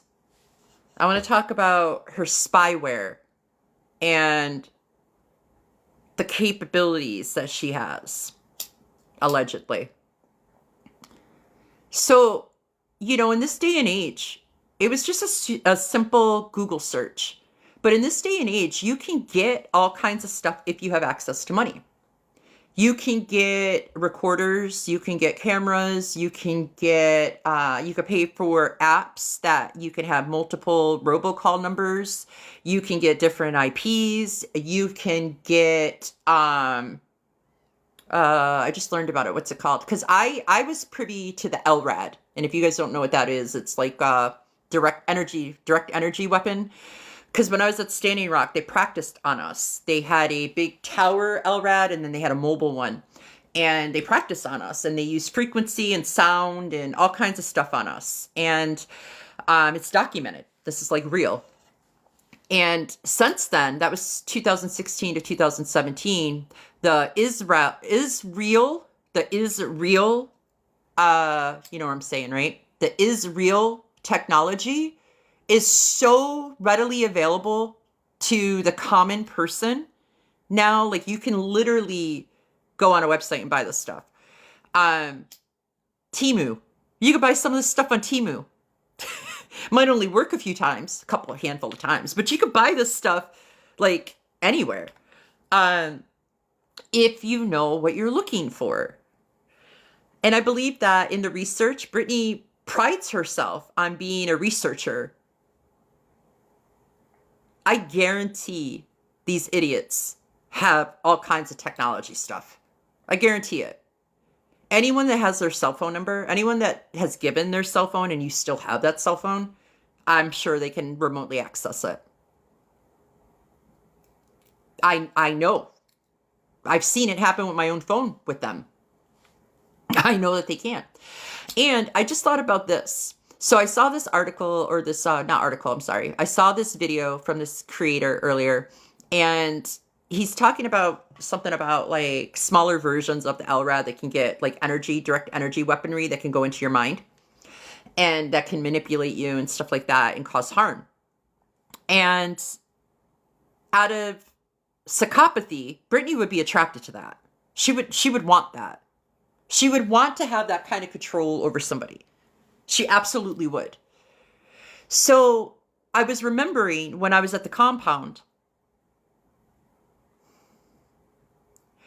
they have I call it like the cookhouse or the kitchen house. It's not really a cookhouse, but it's got a fridge and a freezer, a washer and a dryer, and then it's got like tables in there where they do like their work. And then on the other side of the table, they set it up like an L. So like when you walk in the door, it's a shed that they built out. When you walk in the door, it's a washer and dryer, fridge and a freezer, and then there's a table, and then another table, and then on the other side of that, it's like a bunch of storage stuff, but they put this double bed there, mattress down for me. Smelled like piss, and it was, had a dirty blanket, smelly blanket over top of it, and that's where I had to stay. And under the guise of it was the only air-conditioned room, and they were trying to keep me comfortable. Well, upon the second day, I realized that there was a hook and eye lock on the outside of the door. So I asked Colin, I was like, Colin, why you got that hook and eye lock on the outside of the door? And he's like, oh, for when we want to prop the door open, we just latch it on the outside. No, that was to lock me in at night. Anyhow, Cassie would sit by the freezer. I can't remember now. I think it was the freezer. I think it was the freezer and then the fridge, then the freezer. So Cassie would sit like in a corner. So say this was the freezer. Okay. She would sit in this corner, and then like right here would be the electrical box. And she would like sit with her vape juice and a chair under that electrical box. And after a few days of me being there, I started to notice like she would specifically sit under that electrical box. And it was notable because There's been times that I've taken pictures of myself, like selfies, and I didn't know this at the time, but I would inadvertently be like in front of like an outlet or a plug or something that was electrical, something that was bringing energy and light through. And she made a comment about that before in the past. She's like, oh my God, do you ever notice that, whenever you take a selfie, you're always like inadvertently in front of like an electrical outlet or whatever. And I was like, no, I never did. And so I started to pay attention to that, and I made sure not to do that again. Like I'm mindful of that, but she would sit under that electrical box. And then when I was sitting there watching her, I was like, oh, she's pulling energy from that box. And then she would talk about having an implant a chip behind her ear. And it was the command center to the Galactic Federation. And so it was always challenging to talk to her because she was like, oh, they're on command right now. They're on command right now. They're on command. So anytime that I would talk about myself, or anytime that I would try to get like information or anything like that, she would interrupt me, get irritated, interrupt me. I could never talk about myself. And I just came from trauma. You just came to Canada and rescued me out of a high-ranking Masonic sacrificial abuse. And you're a therapist prior to all this. I'm trying to heal. Isn't that what you do? I'm waiting for the debrief. I'm waiting to have a debrief. Like I'm waiting as a victim, because this is what I do in my work. I'm waiting as the victim to have a debriefing so that I could go over everything that went on so I could start to heal. Isn't that what this compound's for? Like, I don't understand. So I'm giving you an understanding of where I was in that moment. I'm trying to understand you and what you were doing, because I'm effed up because of what I just came from. Two people that I trust, that I've known for years, that I thought was going to be safe, that I thought was going to protect me. And instead they abused me.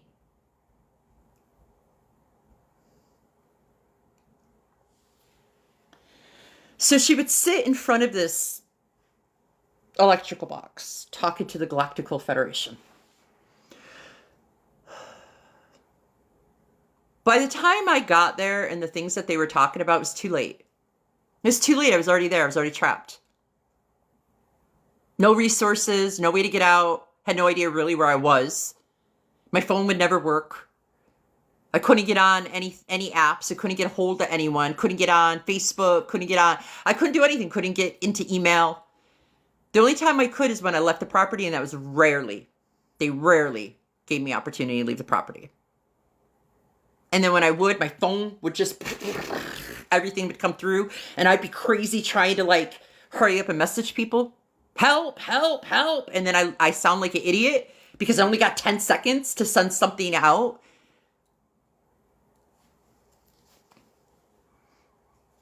I'm a professional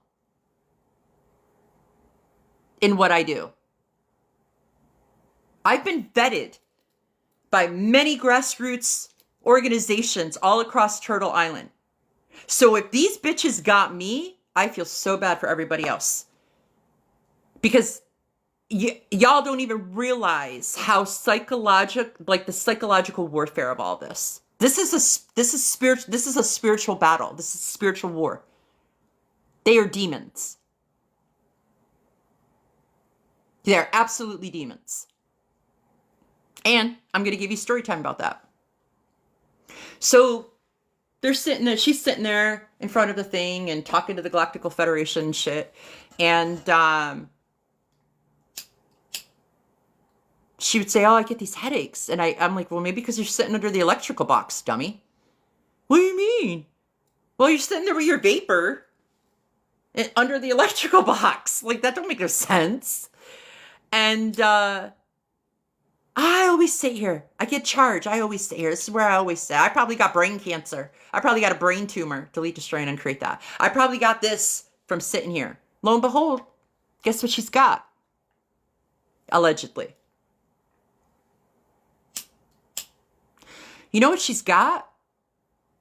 If she has brain cancer, do you know why she has it? Because of that tech that Brittany brought into that building. People that were exposed to an LRAD at Standing Rock, most of them are not on this side of the world right now. They're not in this dimension. That's real. The main people, LaDonna Allard, who gave up her land for the movement, crossed over from a brain tumor. Myron Dewey was set up in a car accident. He was the one that exposed LRADs and direct energy weaponry at Standing Rock.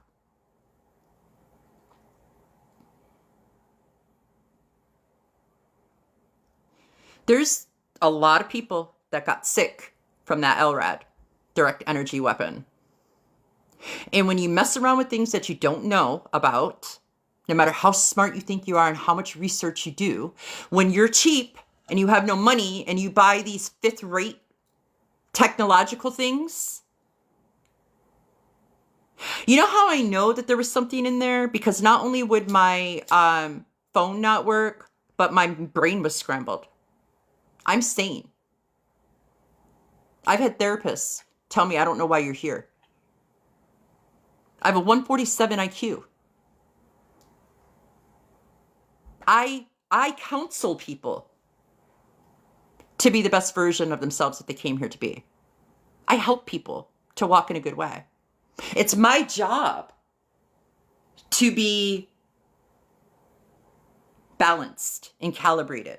That's why I said I don't drink, I don't smoke, I'm fasting to talk about this stuff. Like, I'm in a good way to talk about these things. I'm not sitting here smoking a joint or drinking wine. This stuff is real. This is like legit spiritual warfare. We are in a war. These are two demons. These are high-ranking demons that are in those women. And they're probably loving it that I'm saying that. That I'm saying that. Because y'all don't know, but they're loving that I'm saying that about them. It's validating them so much right now. They love it. They're going to be high off this for probably a week. She'll be manic. She'll be manic coming back doing all these videos now because she got a feeding. I'm giving her her props, so she's got that energy again. Have you ever seen their videos when they don't use filters? I'm older than Cassie. There's no filter on here. Have you ever seen them when they don't use filters? How aged and old looking they are, how weathered, how downtrodden they look. That's the demons sucking the life out of them. Brittany did that video yesterday, I think it was. She's trying to justify that that they use all their money to rescue people. She did that video about coming into Canada to get me. Did you see all that? She looks like a raccoon. Did you see all that? I mean, I have sinus stuff and I'm 50 years old. She's 29. Did you see her? Did you see that? Like her panda eyes? Panda eyes. Where had we heard that before? So,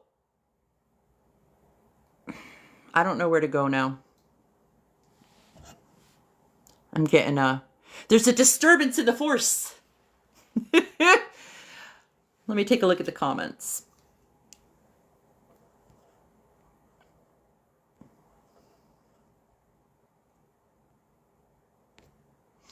So anyway, they're demonic. They're demons. They're high-ranking demons. Very, very high.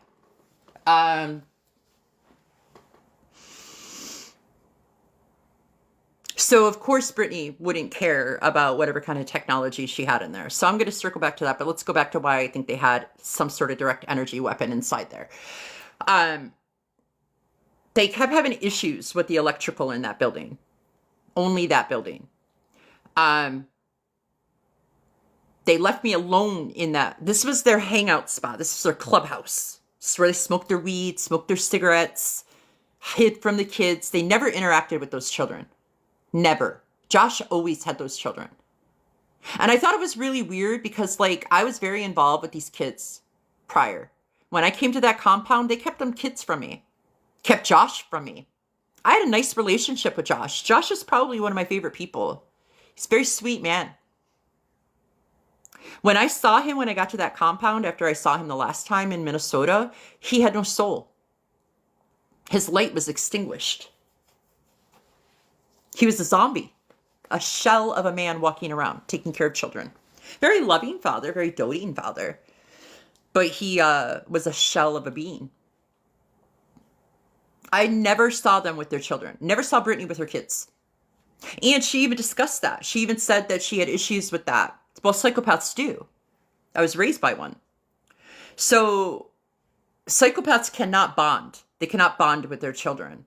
It's just, they can't. They don't have it. So she always talked about not being able to bond with her children. And they bonded to Josh.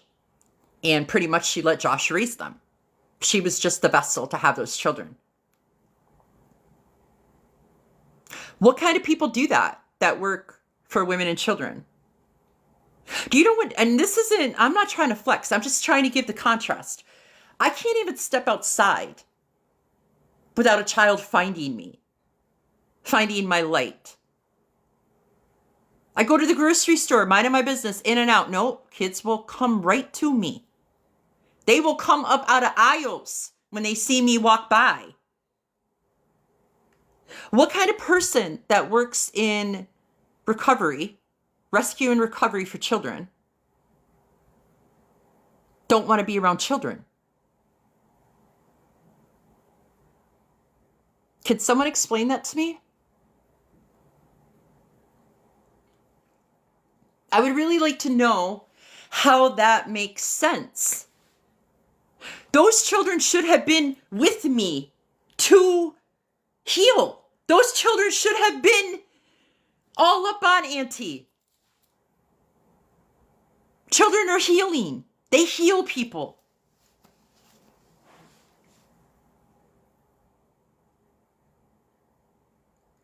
These women, man.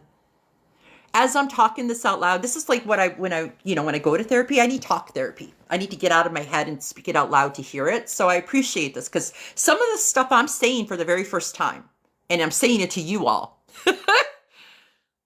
Okay? So some of this is just very raw. In this moment, I'm connecting dots. And you guys are helping me by just being present because there's so many, I can feel it. There's so many magical people on this thread right now, like in this live. I could feel the energy from you. That you really are looking for the truth of what happened and who these people are. I can feel it. You're healing me. You're getting me to want to keep going. So thank you. So when I was in their hangout spot, where I think they had the direct energy weapon, for a few days, they didn't want to be in there. They didn't come in. And in those days, I was not feeling well. Had constant headache. I chalked it up to it being dehydrated. Because, when you come from trauma and then you get into a moment of safety, you decompress everything and then your body starts to respond. So I realized how much I hadn't had anything to drink, my lack of sleep, all this stuff. So I chalked it up to that. And it's it's August in Alabama. And if anybody that lives in the South knows how hot that is. So I did enjoy the AC and did stay in that building for quite a bit because of the AC in there. And I was very exposed to whatever that energy weapon was because I could feel it in my body. Again, I'm body connected. Mind, body, spirit. I'm in tune to my body. It was the exact same feeling that I had when we were at Standing Rock and we were getting hit with the LRAD. The cookhouse does have a meaning because they're spirit cookers. 1000%. So the same feeling that I had when I was being hit with direct weaponry, the LRAD at Standing Rock, was the same exact feeling, response, not even a feeling, because a feeling implicates that that's a you thing. The response within my body to whatever that frequency was the same exact response when I was getting hit with the LRAD at Standing Rock. And who cares whatever the name, whatever they call it, it's still a direct energy weapon. It's a do. Any way you slice it, it's a do. And I believe wholeheartedly that they had that in that cookhouse. That's why they kept the children out of there. That's why the kids weren't allowed in there. That's why she didn't want them around that.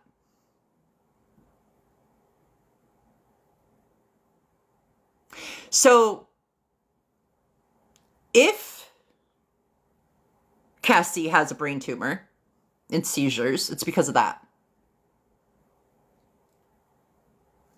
1000%. And I believe that Brittany taught herself a lot about tech. I believe that Brittany has aligned herself with people that know a lot about tech. I believe that they've used leverage over people that have mastery in tech.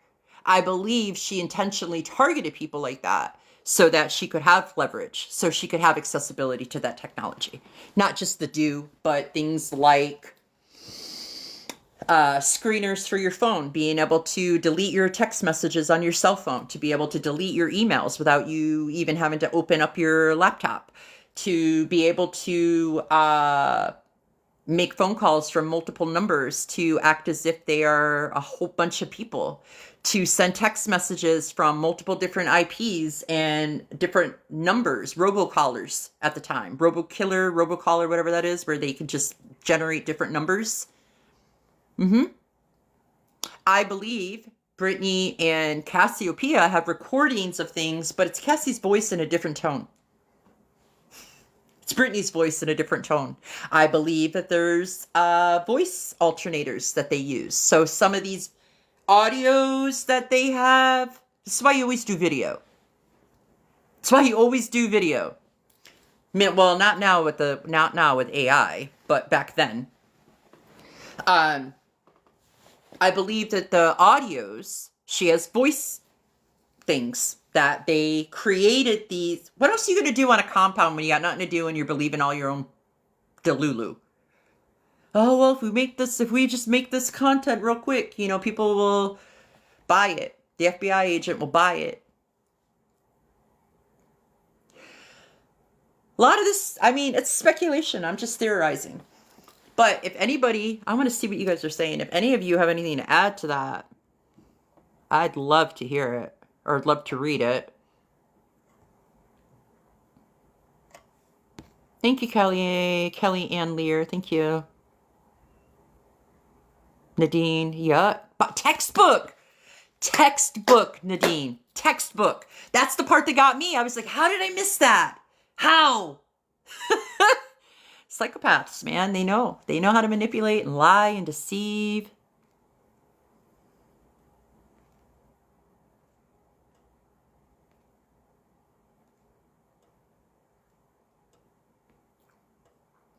Their music is AI, yes. And those books that they wrote, they didn't write those books. They wrote them in co-creation with AI. The con that they have with strangers, they will show a pic then audio. Oh. See? That's what I'm talking about. Any of us could do that right now. Any of us could.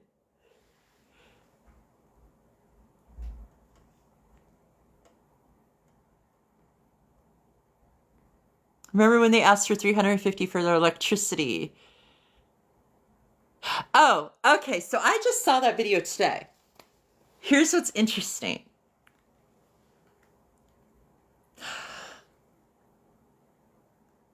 I know for a fact that Colin is a drunk. I know that he's an alcoholic. Okay? I feel like Colin is a drug addict. Oh, am I going to get flagged for saying that?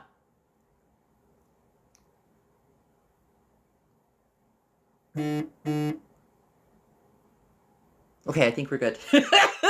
I'm waiting because I wanted to see.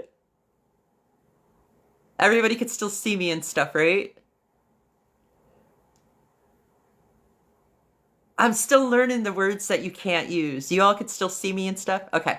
But I think he's an addict. And a methany addict. And I think that because he's in control of like the compound bills, that he robs Peter to pay Paul, and just so happened robbed Peter to pay Paul that day. Cassie went to bed. Everything was fine. We had no bill, and woke up the next day. There was no electricity. Yeah, that's because he knew. He's been pushing that bill out, pushing that bill out, pushing that bill out. You're giving him money for the electric. He's pushing that bill out. This ain't rocket science. So I feel like that video, she was learning. She woke up not realizing what happened. She just realized that the electric was off. And then throughout the course of that day, she learned otherwise. Yeah, these people. Okay, so I wanted to talk about more of the spirit cooking stuff and how they wanted to feed me. Okay, we're at 22. But I do want to talk about their property because I know not a lot of people have been there. I didn't realize that. Like, I'm now learning that a lot of people have not been there. I didn't realize that because everything publicly that they talk about is how many people are always at their property, how they're always recovering people and bringing them back there, and how they need money because they need to bring these people there and they don't have supplies for these people. So I was under the impression that this property was like vast and they had all different types of stuff for these people and they need to keep this up so that they can keep bringing people in. But let's circle back to me trying to talk about my trauma. They didn't even give me an opportunity to do that. They had me in a cookhouse on a mattress that smells like piss. When you get to the property, it's pretty. It's done well. When you are at the entrance, it's what is that? Like it's not quite a cattle gate, but it's like that. You can walk around it. You know what I mean? But there's this like arm thing, but it's not a gate. Like you don't have a lock on. It's just like when you go to a parking garage. You know what I mean? And then the driveway is super long. I don't know how long though. I would say, I mean, you could see the compound from the road, so it's not that long. But I mean, it's a distance. You know, if you're dragging suitcases, it's a distance in the middle of the night to be hidden along the shadows. Yeah, it's a distance. And so when you look at the property, there's a tree line here that dumps down. And that tree line is the tree line into the next property, which is like the mother's property or something of the person that they bought the property from. I know, it's all very confusing. And they play on that. They play on that confusion. So then when you're looking at the property, they had the first RV, the Beyond Duality RV, and that has sigils. And she talks about that, like publicly talks about that. They had that, there's demonic sigils, Seals of Solomon. There's demonic sigils on that. And then they covered it with the Beyond Duality logo. So they did the sigils, and then they put the Beyond Duality logo, which is a teaching moment for a lot of people. Demons run this world, okay? Demons run it. When you go into places and you have an ick feeling, let's say it's a restaurant, and you have an ick feeling, you're just like, and it's pretty, the aesthetic's pretty, the food's supposed to be good, but your intuition is like, something's off about this place. Likely because they have sigils on the walls and then painted over it. There's invisible paint that you can do, and you can only see it like in a black light. There's all different kinds of things that people do to protect themselves spiritually, but they don't talk about it. It's like a prayer closet. They don't talk about it publicly. But you never know what someone's doing behind closed doors, especially when it comes to their spirituality or their religion. A lot of times when you go into crystal shops, they have that. Those are, it's been Reiki into the walls. with the symbols. So they had the symbols, the demonic symbols, and then they covered them up with the Beyond Duality's symbol.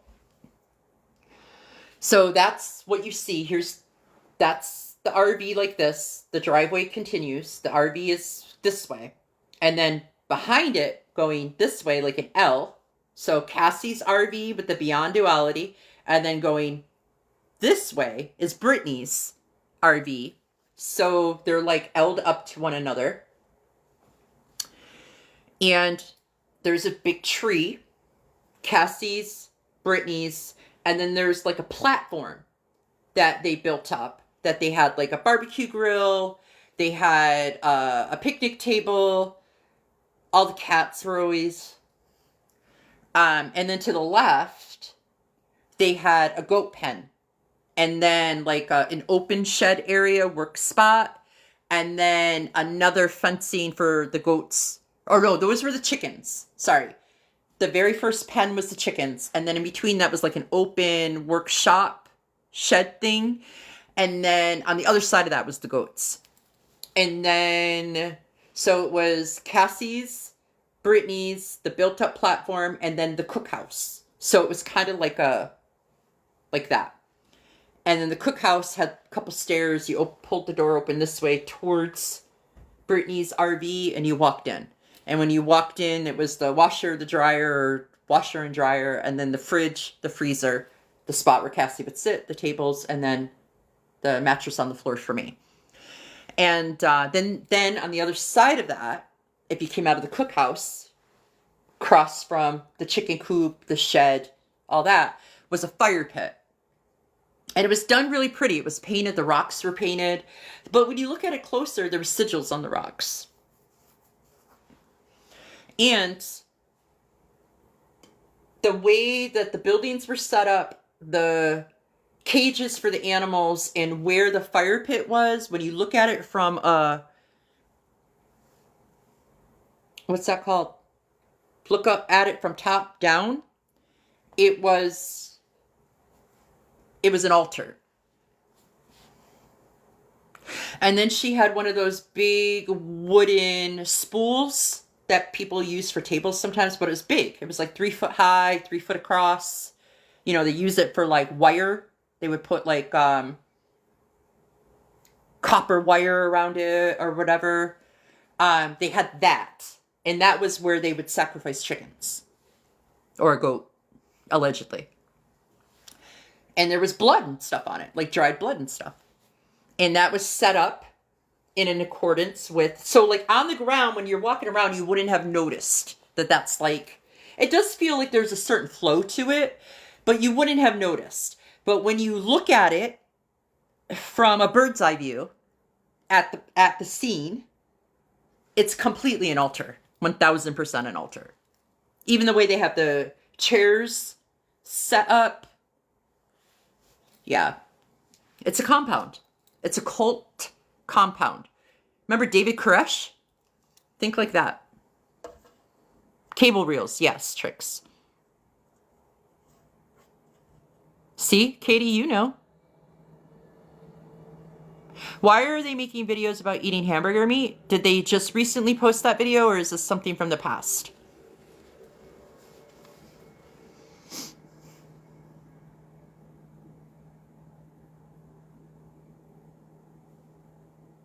Oh, now? Oh, they're making videos about hamburger meat because I talked about that either on a live or on a live about how when I got there, I have celiac disease, so I can't have gluten.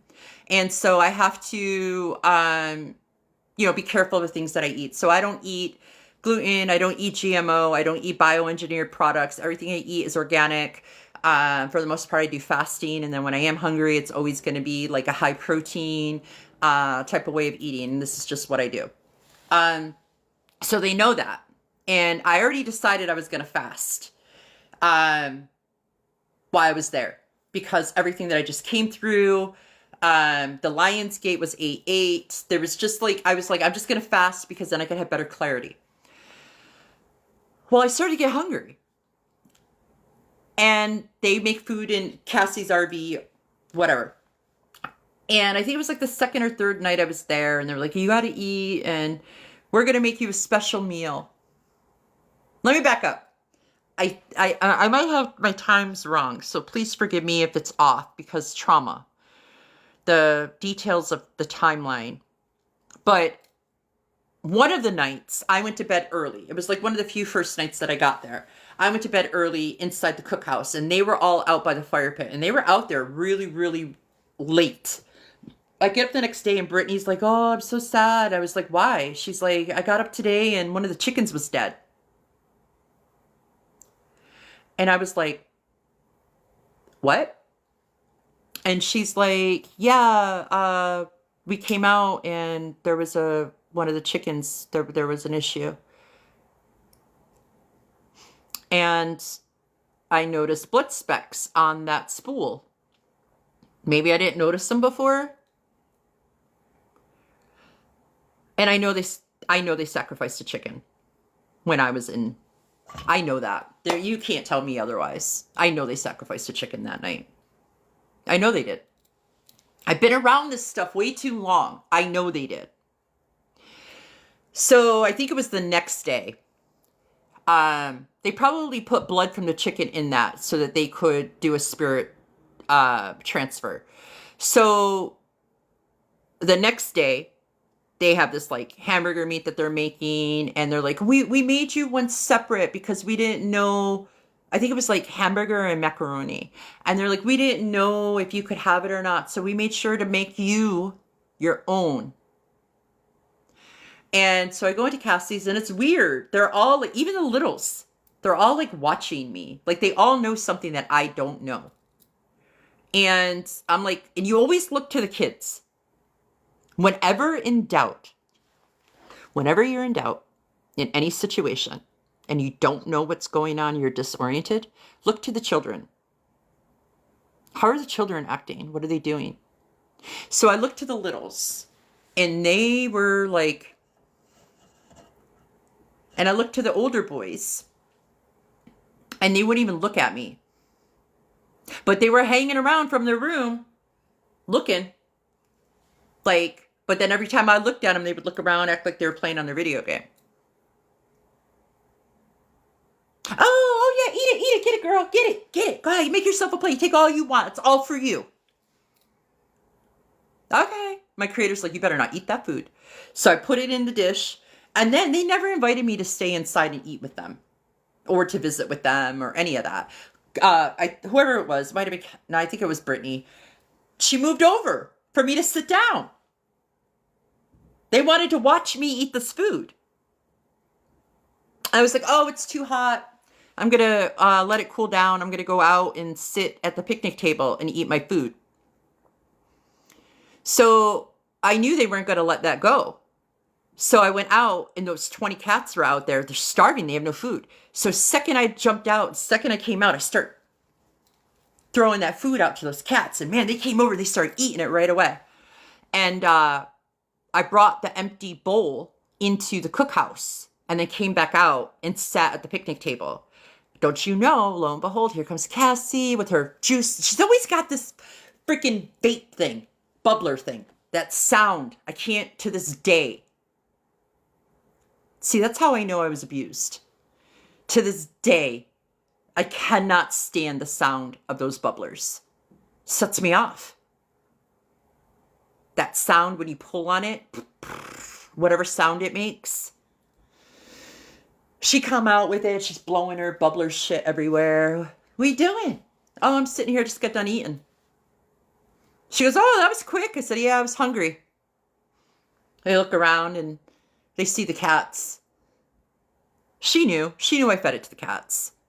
But that's why they're making that video now, whatever it is because I talked about that. And it was hamburger meat. And I believe that they were trying to spirit cook with me with that. Like, they were trying to do something with that. That's interesting. Can you send that video to me? I would love to see that video. Let me see what else is said in here. That's crazy. See how crazy they are? See how insane these women are? That was a traumatic moment for me. Traumatic. And they're making a video about it. That's what you're working with. That's what you're dealing with. No, they got sick. A couple of the cats got sick after. One of Griffin's favorite cats actually got sick because that was the cat that ate the food first. That was the cat that came over first. That cat, I think that cat ended up not making it.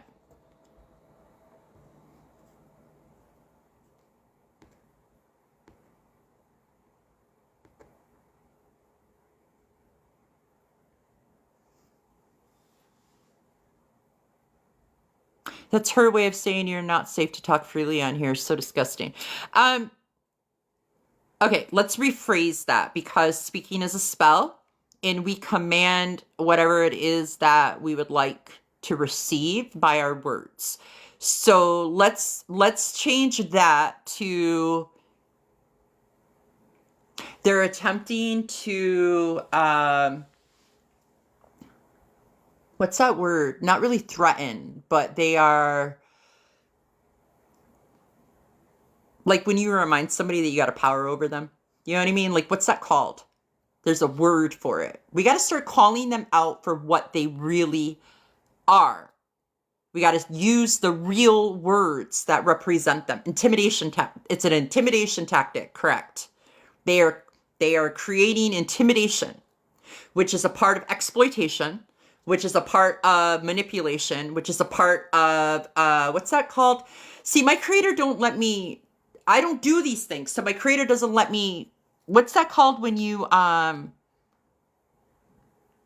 when somebody knows something about you and they try to get something from not extortion, that's extortion too, but what's that called? It's like I have this and if you say something then you don't get this back. What's that called? Bribery and blackmail. Yes. That they're famous for that. That's the only way that they know how to be. Yeah, Katie, that's right. Like and because we're talking about these words in connection with them, that tells me that they put protections around these words. Speaking is a spell. I taught her that. So you can protect yourself on a video chat like this. But you know how like when you go on a video, like I think I saw it there, like you can delete out you can filter out certain words that like you don't want those to show up in your comments. You could do the same thing in everyday living. Like you can filter out words around you. So if you put a spirit of protection around you and you don't want people to judge you, every word that is a judgment word, you can protect yourself from so that people cannot use those words or any word that is similar to the word judgment or the act of judging. See what I mean? See, and then here's the other thing. These are demons. So this tells me like a lot of you either don't know about witchcraft or you're baby witches and maybe haven't like had to deal with these kind of people. And then those that do know that they are demons, the people that know that they're demons are now putting it together. They're now putting, like me, we're all putting it together. So they preyed on a lot of different people. They are trying to say we are causing them to make them feel like beep. This is right now.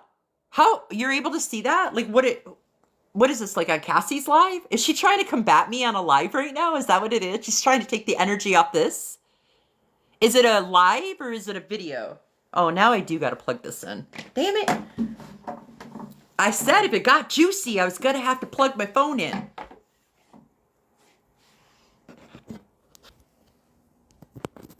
Oh, bullying video. Oh, videos.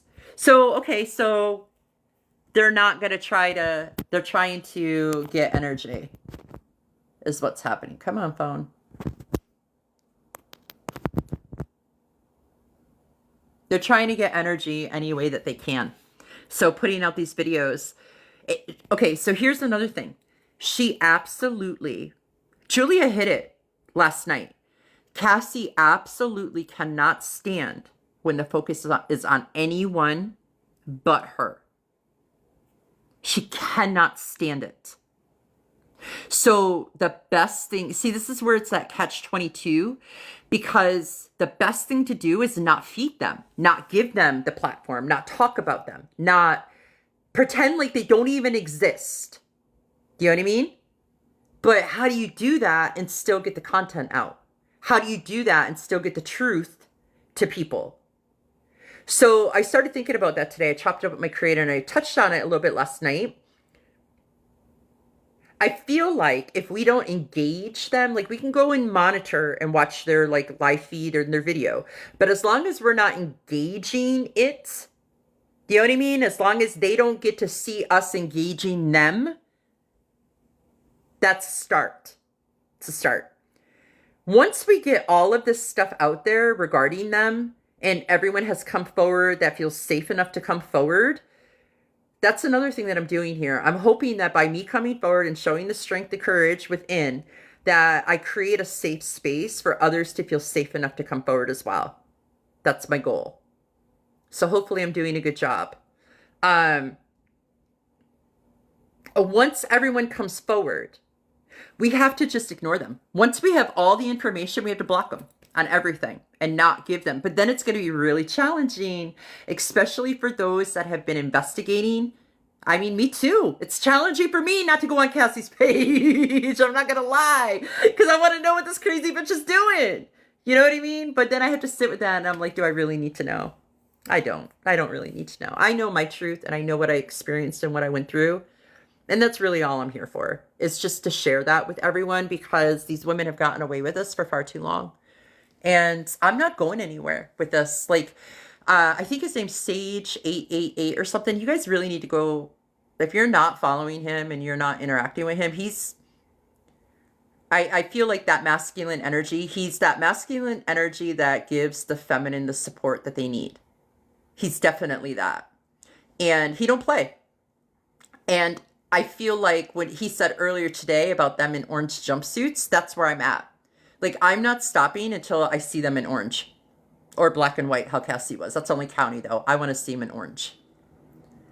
And that's just the way that's going to go.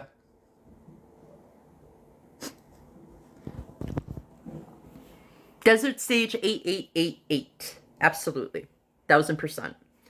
He is masculine energy that is truly holding the space for the feminine to allow the feminine to have safety to be able to do this. And I really, to be honest with you, I don't think I could have if he didn't do that video today. I wouldn't have come on here.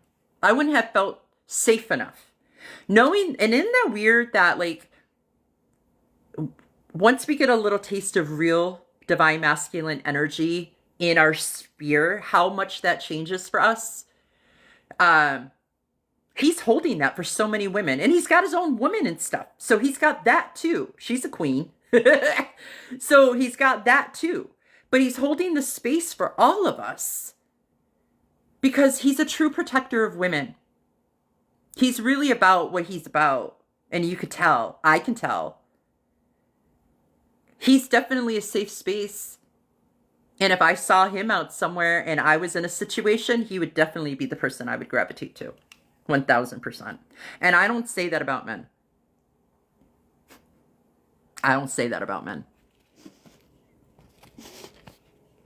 So he's a good dude. And if you're not following him, you definitely should.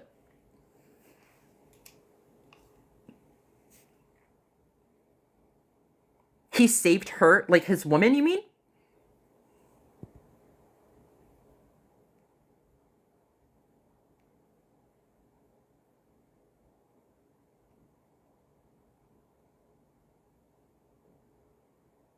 He blocked me too, porcelain doll. It's just because he's very protective of his woman. He's protective of that space. He blocked me too. But once he realized who I was, I mean, don't take that personal. I mean, I do that too. When you get, you know, somebody doesn't have a certain amount of followers or whatever. I mean, when I reached out to him, I don't even think I had a follower. I don't even think I probably looked like a troll account. So yeah, just don't give up on that.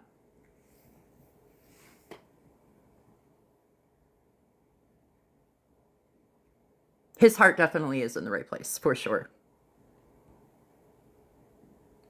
Oh, dessert sage. Not desert sage. My bad.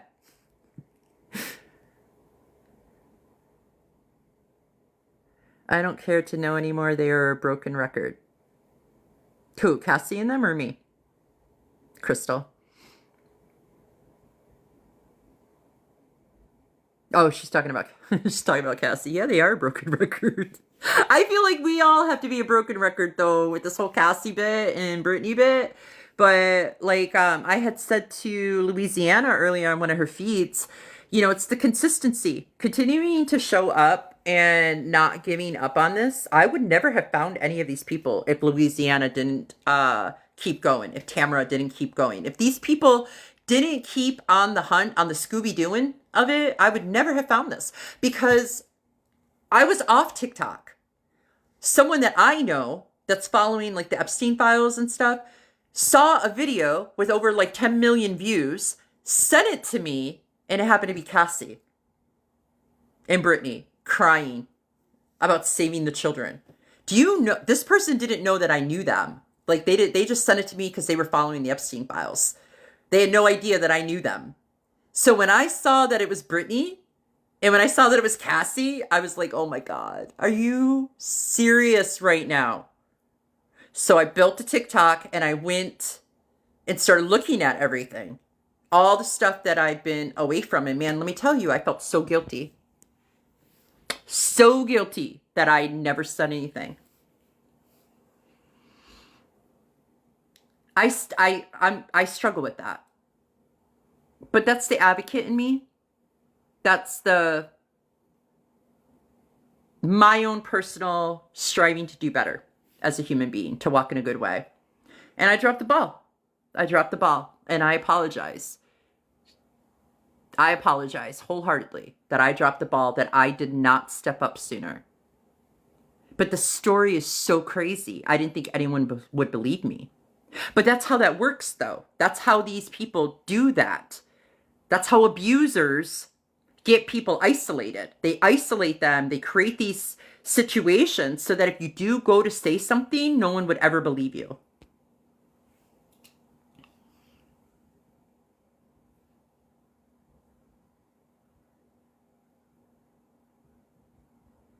Oh, they tell on themselves, Crystal. You just got to know what to look for or what to listen for. They have to. It's spiritual law. They have to tell the truth. They have to tell the truth, but they don't have to tell the truth the way we would. Okay? But they do have to tell the truth.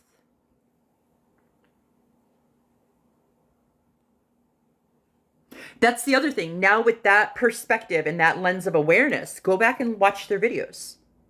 Go back and watch the videos and watch for the truth to be told. Everything, when you're dealing with demons, everything is the opposite of what it appears to be. Nothing is the opposite of what it appears to be. So what that means is everything that you see is the opposite. So if they say, we're not asking for money for ourselves. Yes, they are. They just told you they are. But they really are a search and rescue. See what I mean? Everything is the opposite. Nothing is the opposite. They really are a search and rescue. They really do need to have money. But they need the money for themselves.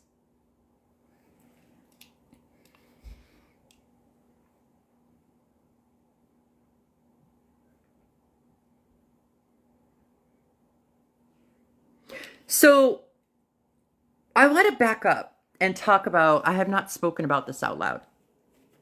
I want to talk about why they came to get me. Because that's a lot. When you think about that, coming from Alabama to all the way north in Ontario where I was, where they came to get me. It's interesting that a month to the day that they get me, their case, there's something in that. I have to go back and look at it. But there's something, one of the people that I was chatting with, they posted something and I was like, oh my God, that's really weird that a month to the day is when they came in. That's when we went through the border and they got out of the situation. And so I just got to give some background on me and why I was in Canada. So I know this woman, and I've known her for like probably a little bit longer than I knew Cassie at that time. And through the internet, I did spiritual work with her. I met her through my the work that I did on Facebook. And we became really, really good friends. And she did something called Access Consciousness. And I was really intrigued by it because it was a program created by Aleister Crowley. And it's like working with demons, but working with demons like in your favor. And it's a, if you don't know what it's about, Access, I almost said Access Hollywood. What did I just call it? Now I can't say it again.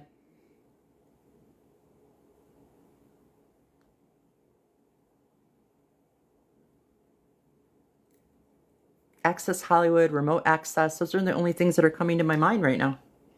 Consciousness. Whoo! See how this shit works?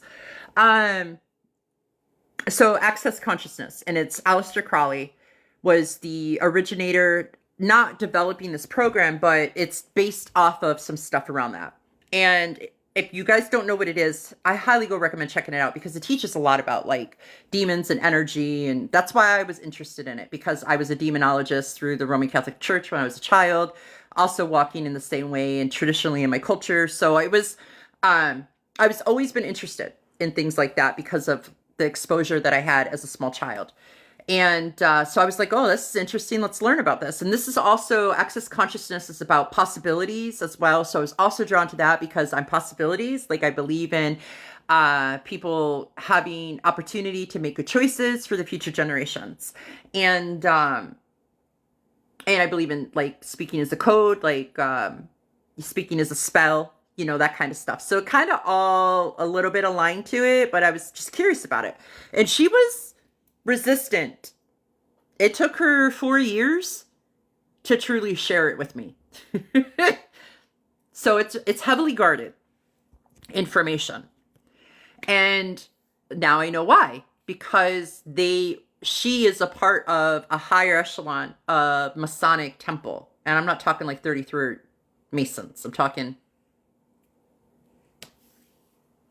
past Rosicrucians, past Luciferians, past Masonic, anything. Like, they're up there. And I didn't learn that until I was on their property. But I knew that she was part of Access Consciousness, and she was a facilitator. She was like one of the high up facilitators. And so anyway, she's like, you should come up here to Muskoka. And they call it cottaging because Muskoka is like a prestigious area. A lot of people, that's an area that a lot of people go to. And so I was like, all right, yeah, I'll come up there. Living on the property at Cassie's right now. I don't think her sons live there anymore, but Josh has to live there with the 2 girls, and Brittany, Colin, and Cassie.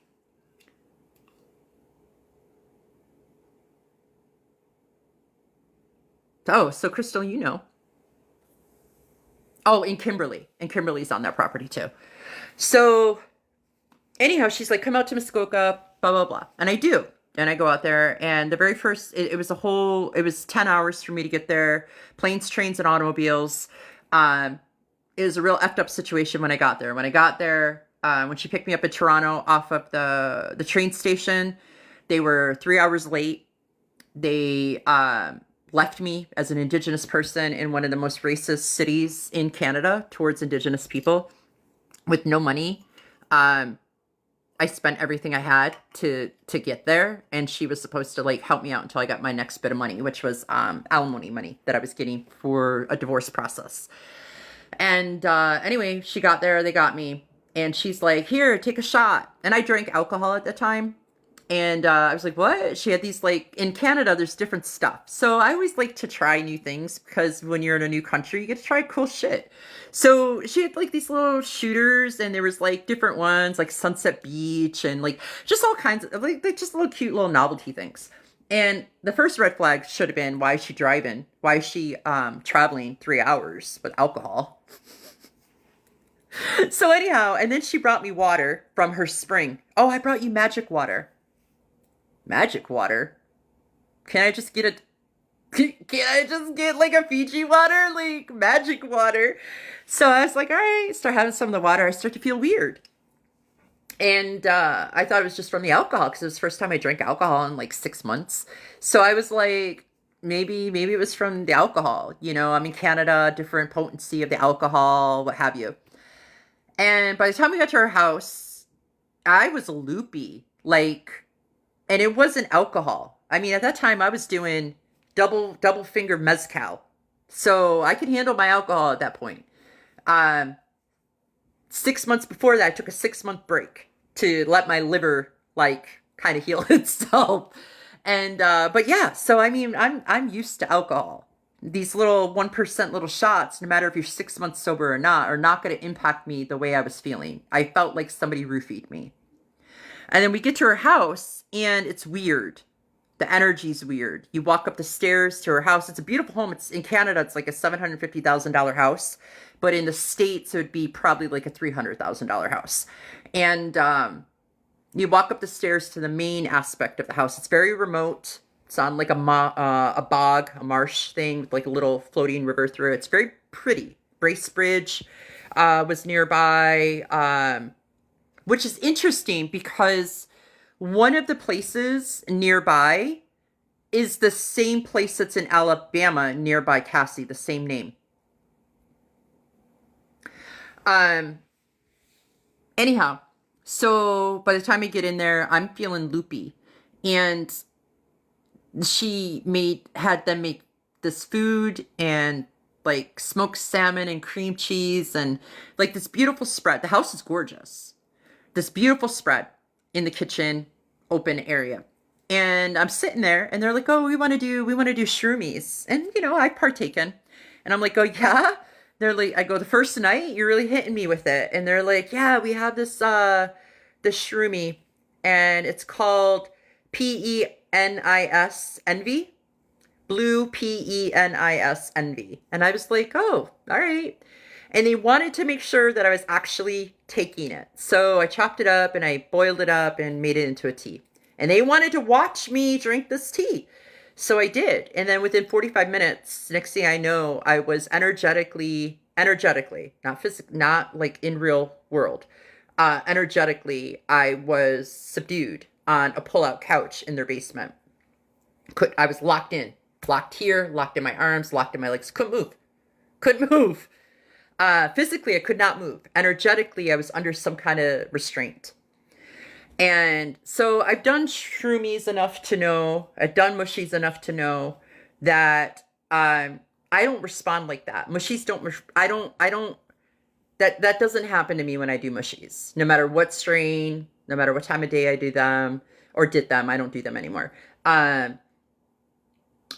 used to help people on mushy guides. And so it doesn't do that to me. And so I knew that this was magic. I knew that this was magic placed on me. And because mushies will wear off they start to wear off if you have a good amount, 3 to 4 hours. They start to wear off. I was like that for 12 hours. That's not mushies. That was the first night. And then during that, before I had that lockdown feeling, she had a son who was 15. They lured me. Oh, that reminds me. Cassie did a video today telling on herself. She's talking about victims and how victims, you always know victims or something because they're attracted to children. No, delete this, trying to create that. What did she say? She said something about victims get lured in because of children. That's exactly what happened to me. And I remember saying that to them, that I can't believe that this woman used her son to lure me in. And what happened with that is he had physical body issues. Like he was 15 and he had like scoliosis and his one hip would rise higher than the other. Almost skinwalker type, like body style. And she was so concerned for him, and she took him to all these doctors, like the specialists. There's like major specialists in Canada that she took him to, and they couldn't help him. And I really need you to come and help him.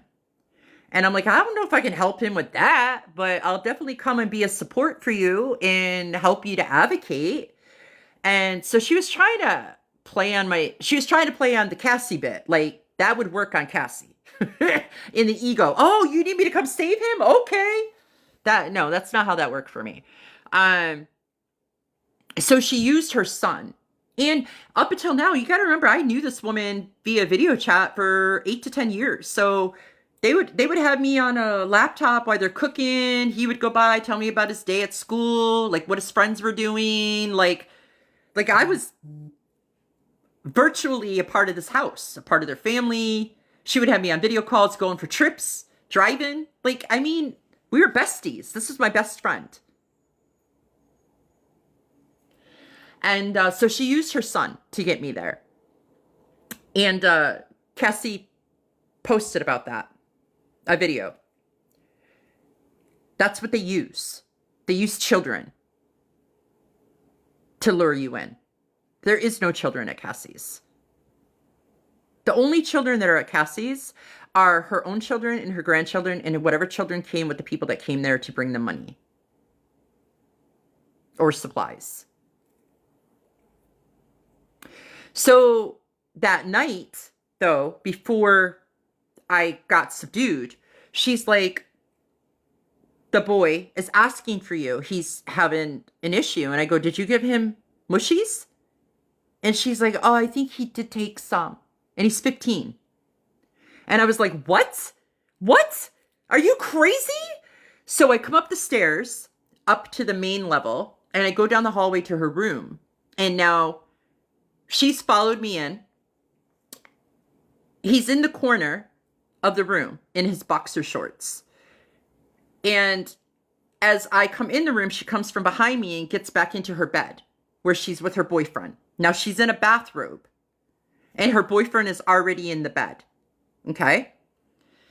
I look over at her son, and he's standing there in boxer shorts, staring off. Just staring off. And she gets in the bed, and the boyfriend starts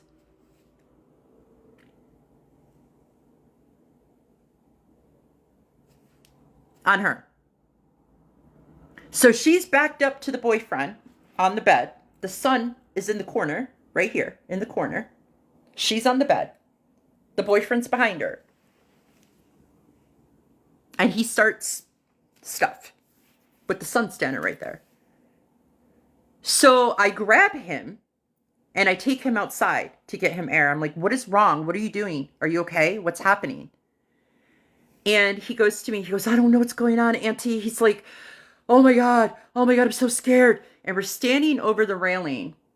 And it's like, I can remember the moon being out. And I remember just standing there with him. And I'm like, you're going to be okay. What do you need me to do? Do you need me to call 911? Is there 911 in Canada? What do you need me to do? Do you need me to take you somewhere? Do you need to get out of here? Are you harmed? Are you being harmed? And he's like, oh my God. And then he looks over at me, just like this. He goes, and then looks back like this. And I'm like, and when he did that, he was a grown man. It was a grown man standing there.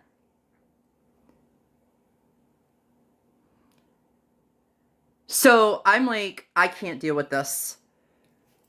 I could feel the mushies kicking in. That's when I went downstairs. I laid down on the pull-out couch, and that's when I was subdued. Woke up the next day at 3 o'clock in the afternoon.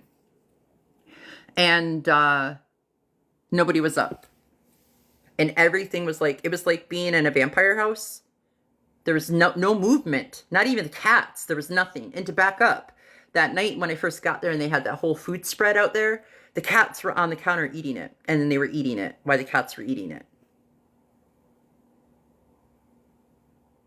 Cats were walking across the smoked salmon and the cream cheese and the crackers. And they were over there eating it.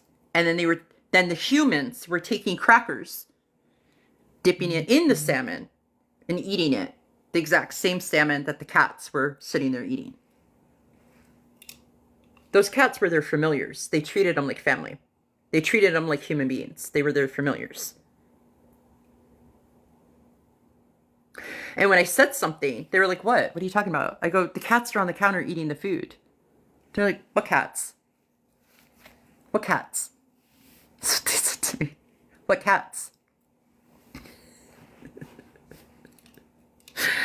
That is what I walked into. And I stayed for 3 months because I had no way out. The very first night I realized I made a mistake.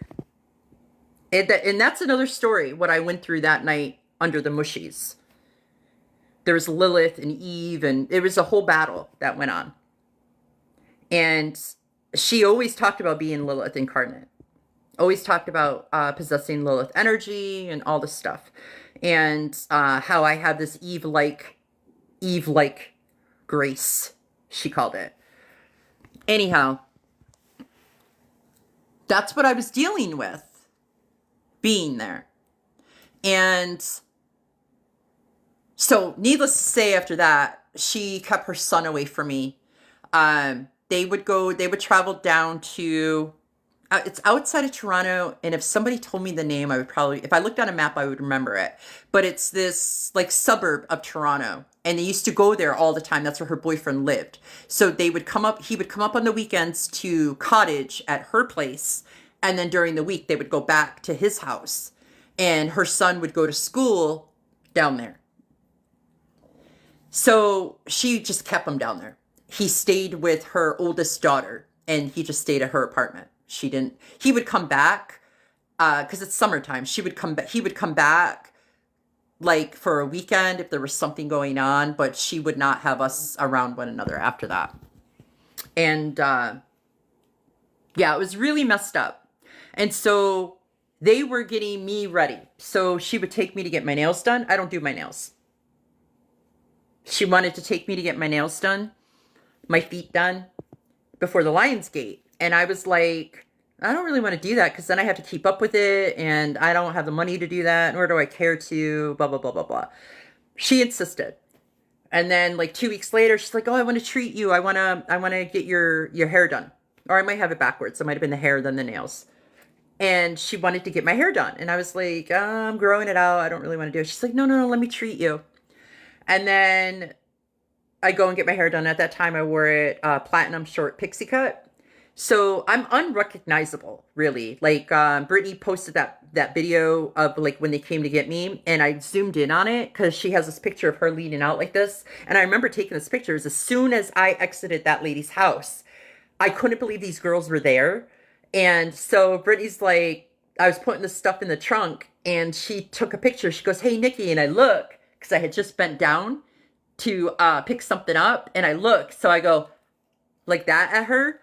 And my hair, how I look, it doesn't look like me. Like they were getting me ready for whatever they needed me to be. And I could feel it, but I didn't notice it until that picture. Like I could feel like they were trying, how do I explain it? Like I'm still me, like I know all my thoughts and all my feelings and all that. But what it feels like is okay, so have you ever had like a partner, a clingy, like a really, really clingy partner? And all they want to do is just like be up on you, like no matter what you're doing, they just constantly want to be around you to the point where you just like, will you get off me? Give me a minute, back up. You're in my space. It feels like that, but energetically. Like it feels like that, but it feels like in this space. That's all it's hard to explain. It really is challenging to explain in limitation of words. So, but yeah. And so I could, by the time they came to get me, I could feel that they were trying to transfer into me. And they came right in the nick of time. That's how my creator works. You know, it's like a meme where you're driving away and everything's blowing up behind you. That's like exactly what happened. So by the time they got there, I tell you all that so you can have an understanding of like what I was really going through. I have not shared this with people besides Brittany and Cassie. And when they came to get me, they backed in. And when they backed in, the person was leaning over the balcony and they took a picture of the vehicle as we were leaving. And Cassie says to Brittany, near about, I can't do verbatim, basically along the lines of, wow, they're really going to be shocked when little old Beyond Duality Inc. took her. So she was basically gloating that they took me like a chess move. They took me from them. And it was like the way they were acting was like they just won a prize. They got the ultimate prize. They were proud of it. But not because they just rescued a woman from trafficking. Not because of that. It was different than that. And then that's where all that happened when we were getting ready to go to the Border Patrol and kept circling and all that. So that's how they came to get me. Now, they knew. They told me that they knew this person. I was like, how did you know them? And they were like, oh, because of the energy. They're the ones that told me that I was being sacrificed. I already knew that though, but they confirmed it. I didn't say to them that I thought I was going to be sacrificed. They told me that. They recognized it. And she just said it, Brittany said it in the video. That they came to Canada to get me because I was going to be sacrificed. So, I mean, they give you truth. They give truth. But when it comes to themselves, when they give truth, you have to like really look for it. You know what I mean? But yeah, so that Lionsgate that year, that's 8/8. You know what I mean? That Lionsgate. And that year, it was a significant one. Significant. There was astrological alignments that were going on after that Lionsgate. So what they were trying to do is they were trying to keep me there. I was there for the Lionsgate. And she couldn't get she couldn't do the grooming in time for the Lionsgate. And she was getting really, really upset because I knew what they were up to. So I just kept bobbing and weaving, so to speak, spiritually. And it was exhausting. And so I knew that she needed something for this after the Lionsgate. So I knew I had to get out of there. And I knew I had to be gone by like the 16th or 18th or something like that. And then Cassie and Brittany come get me. And when I get to their property, by the time everything's cool. By the time I get there in the property and I'm there for 24 hours, I can feel it. I can feel it in the energy of the property, of what the intention is there. And I was like, wait a minute. What? How did I just escape that to come to this? But here's the difference. They're low level. That's why I got out. They are low level in whatever they do. Where they took me from, it don't get higher than that. Where they took me from, it don't get no higher.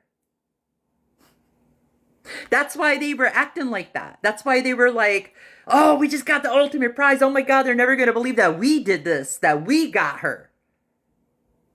That's why. So it's messed up. It gets deeper and deeper and deeper in all of this. I mean, I haven't even touched on the things that we talked about when I was there at the compound. The work that we were doing. I haven't even gotten to that part yet. That's where the real Delulu starts. You think this is crazy? Wait till you hear some of the things that she was talking about. Who she thinks she is and who I am to her and why she's got this vengeance towards me and all this stuff. But what's funny is when I was in Canada and she said that she was Lilith and I was Eve, sounded like the same conversation that was happening with Cassie and I. So to me, as a logical person having to deal with spiritual warfare, there's a connection there. There was a connection regarding that. Not sure what that is. And really at this point, I don't even care to know. I know who I am. I know what I do. I know what I'm here for. So I don't, at that time, I was still searching. I was still asking questions because I was more confused by what I just left and why they wanted me. And Cassie and Brittany seemed like they had answers. So I was hoping to get those answers from them. But anytime you ask them a question about you, they shut you down. They don't want to tell you anything. All right. So I'm going to take a look at see if anybody has any questions about anything right now. Oh, see, Tamara knows. Oh yeah, Cassie thinks Cassie has been every single thing. She's been Christ. She's been. Oh my gosh, I don't even.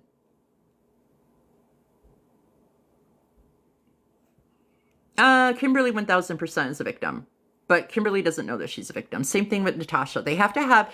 I don't know why. I haven't figured this out yet, but they have to have somebody that's voluntarily there but doesn't understand why they're there, and they keep you in a confusion. That's what they were trying to do to me, but that didn't work because they didn't want Natasha there anymore. They didn't want her there anymore. They had no use for her anymore there. And so I think they thought by bringing me in, I was going to be that replacement. So they started grooming me for that. And they kept pinning me and Natasha against one another. I think they really wanted Natasha and I to throw down.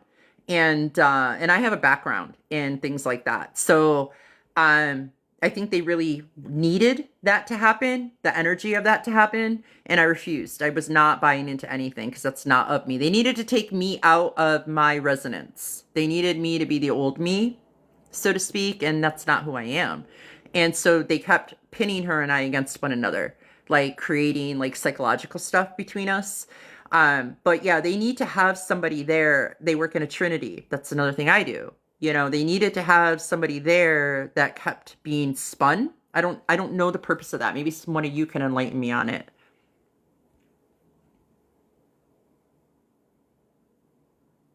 Well, that's it, Crystal. They give you just enough truth for you to go, well, that doesn't seem like they would do that. They just told me blah, blah, blah, blah, blah, blah, blah.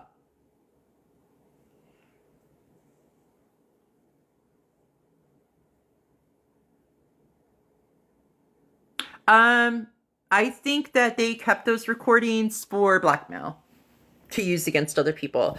And blackmail could be many things, you know. Blackmail is, I think the way that they're using it is for public humility because that's an energy, that's a ritual.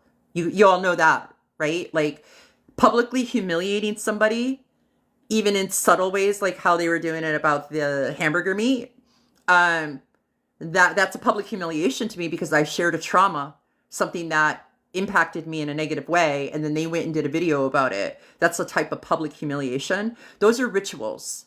This is them doing small rituals to feed. See, I told you guys last night that they have to feed, and they haven't been giving to their gods, lowercase g. They haven't been giving sacrifices. They haven't had anything to sacrifice in order to do that. They probably don't really have any more animals there. They can't feed off their own children and their own family. They can't create drama and all that stuff to feed off of, or because those family members are tired of it. They're sick of it. So they can't feed off that stuff. So they got to find other ways to do it to maintain themselves. That's why Brittany looks like panda eyes, because the demon within her is it's like sucking her life force out of her. And so they have to do these rituals. And how that looks on paper, I call in 3D. What that looks like is they need a dopamine hit. That's what that looks like. They need to feel something. They need to have a dopamine hit. So in 3D, they would do these trips, these rescue trips. Those are high adrenal releases of dopamine to do stuff like that. And I'm an activist. I've traveled all over Turtle Island, so I know. You know, and that's actually a part of something that I don't enjoy in it. I do not like the highs and lows. I like to stay, I'm a Libra. I like to stay balanced and even keeled. You know what I mean? So they need the stuff to get, they get off on it. It's their dopamine hits. They're addicts. They're addicts. And when you think about that, they would do all this research and find all this stuff out, and then they pull the thread on something, and then they would collaborate together, and they're like, oh my God, can you imagine? So now they're high together off the dopamine and serotonin of the information that they just found. You know what I mean? They're addicts, and then they enable each other. You could be addicted to anything. Doesn't necessarily have to be the traditional, even though there's that too, that they are addicts of. Doesn't have to be the traditional ways. You can be an addict of anything. You can be anything to that side. You can be addictive. You know what I mean? Like anything out of balance. I'm sure they are too, because I could feel something in the room right now. Not my physical room. I'm calling this space a room. But I can feel something in here. You know what? Matter of fact, I've been holding this. I think I have enough that I could put it down for a second. Yeah. I've been holding this and I haven't smudged since I've been holding it. That's probably why they were able to sneak in. Cedar, for all that need to know, cedar is one of the most powerful protections that you can possibly use. People think it's sage. It's not. People think it's palo. It's not. Cedar. And then you use cedar for protection. So like if someone is sick or someone's under an attack, use cedar. Sage is a purifier. So if you felt unwell in your mind, body, or spirit, use sage. Sage, all of these will also, with proper intention, repel any energy that's outside of your frequency. So it's all intentional. So if you ask the medicine to do what it is you're asking it to do, it will do it. But you have to respect the medicine, and the medicine will respect you. Now, I'm going to share something that I don't typically share with non-native people.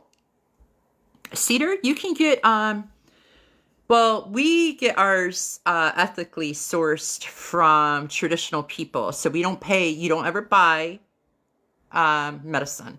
It's gifted to you. I understand that in a pinch, sometimes you can't get sage, like you can't go pick it and dry it and all that. And sometimes we have to. So if you do have to buy sage, I highly recommend going to like some sort of natural mart or some sort of exchange place like a farmer's market, you know, and making sure, talking to the people and making sure that it's sourced correctly. But I'm going to share something that I don't normally share to non-native people. One of the highest protections that you can absolutely have, and I could share it here because those that are not in a good way, it won't work for them. But bear root, also known as OSHA, OSHA root, is the most powerful medicine you can have. So much. Have you ever been curious about what's inside somebody's medicine pouch when you see people that have medicine pouch hanging around them? Traditionally, I'm not going to get into the traditional aspect because this is not the place for that. But I could tell you some of the things that go in there. And one of that is a little piece of this bear root goes inside of that as well for protection. It's what you do when you get it. It looks like dookie, to be honest. When you get it, it smells like, when you smell it, to me, it smells like V8, not V8, Clamato juice. You tap it. Take it and you tap it on your body. Tap it everywhere. Tap it everywhere that you need your body's protection. You tap it wherever you need it. You can burn it, but it's challenging to burn. But in a pinch, I've burnt it, and it will knock anything out. Make sure you open a window or a door, though, every time you smudge. Because if not, you're just chasing it back into the shadows. Just FYI. Ooh, Anyone have any questions or anything they want to ask?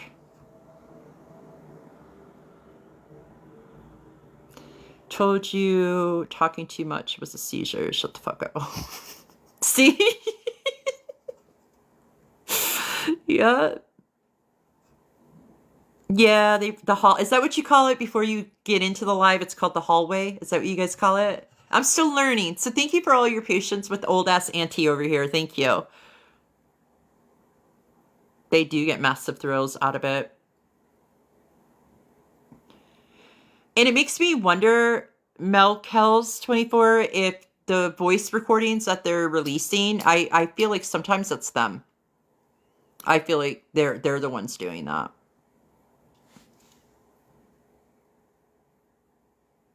Do you think they could take your recorded voices and use witchcraft manipulation? 1,000,000%. That's why they keep them. I'm glad you brought that up because I forgot I was going to talk about that. That's why they keep them. Your voice is a resonance, it's a frequency, it's an energy. So when you use, that's why a lot of the times when people are recording things, that's why you're supposed to delete it. That's why when we had answer machines back in the day, a lot of times people didn't, you kept important messages, but you delete that shit right away. Because that's an energy, that's a frequency, that's a way to your essence. Your voice is your command. Speaking is a spell. So if someone has your voice contained in a file of whatever you're talking about when you say that, any of those command words, you could say trauma in that. Now it's like putting somebody in the freezer, like a witchcraft spell. Now they have whatever word you used in that speaking as a spell trapped in a file of you speaking about that. So if you were saying to them, for an example, yeah, I just really want to get this trauma out and get it out of my body. And you had that on a voice recording and they kept that and they put that in a file somewhere and you can't figure out why you can't get past your trauma. It's because they're holding it hostage in that file. Does that make sense, you guys? Do I need to give another? Did everyone catch that? Because I know this stuff, especially if you're not used to having these conversations. It's a lot to wrap your mind around. I know. And I just know, though, that there's so many people in here with such a divine spark that I know you guys know what I'm talking about. I know you do. Oh, see? Here's confirmation. You all do. Is the cedar blessed like sage wands? Okay, that's something I'm going to talk about too. Or is it natural properties? I don't know what you mean. Natural properties. Cedar and sage are both smudges. They are both of the earth and they are medicine that we utilize for protection in different ways. Strength, energy, courage, things like that. Sage wands, when you get those bundles, and Katie, thank you for saying this. You're reminding me about something to talk about. So I have to be careful because I said something on one of my videos to somebody and they took it so far left. They thought I misunderstood, but I was trying to use it as a teaching moment and the way that they were framing something, how it could come across, especially in these kinds of circles. So I just want to be careful, but I'm not picking on you or anything, but I do want to, you brought this up and I want to share this because it's a great teaching moment for a lot of people. Those sage bundles that you get, that's just the containment. You're not supposed to burn the whole thing. You're only supposed to take a piece of it. I only have a piece. This is a small piece of my cedar stick. Looks like a matchstick. This is part of a sage bundle. This right here, this would be my blessing for breakfast and dinner. This little piece. Do I have Paulo? Do I have Paulo in here? Oh yeah, I got a little bit of Paulo left. Tiny, tiny little bit of Paulo. This, I've had this forever. But yeah, so you only need a tiny, tiny little bit. You're kind of like overusing the medicine when you burn the whole stick thing. That's only just the wrapping. And if you took it apart, sage, when it's wrapped, it goes both ways because it's just a wrapping. That's all. You're not supposed to burn the sticks. So when you see that bundle, there'll be sticks on both ends. It's just because it's wrapped together. You take that out and you open that and you open that out and then you put it in a, I don't have anything. You put it in a dish. You put it in something to hold it. That's what that's about. And I'm sorry that people don't teach that. That's one of the things that frustrates me the most. Indigenous people want to talk about people appropriating and stuff like that, but they don't teach either. They just want to say that people are appropriating. So I'm sorry that no one ever told you that.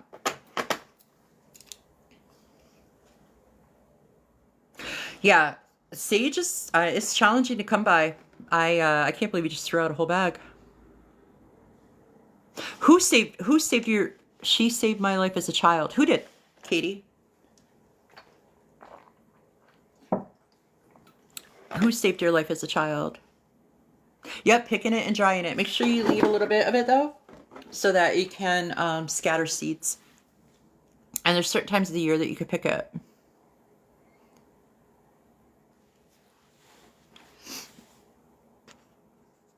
All right, so I'm just going to engage here with you guys for a little bit. Thank you for letting me chop this up. Mel Kells, I stay in these conversations, so I understand. Mel Kells, Sam belching. I know I just drank water, but I was drinking the water because there was something that was coming up in my throat.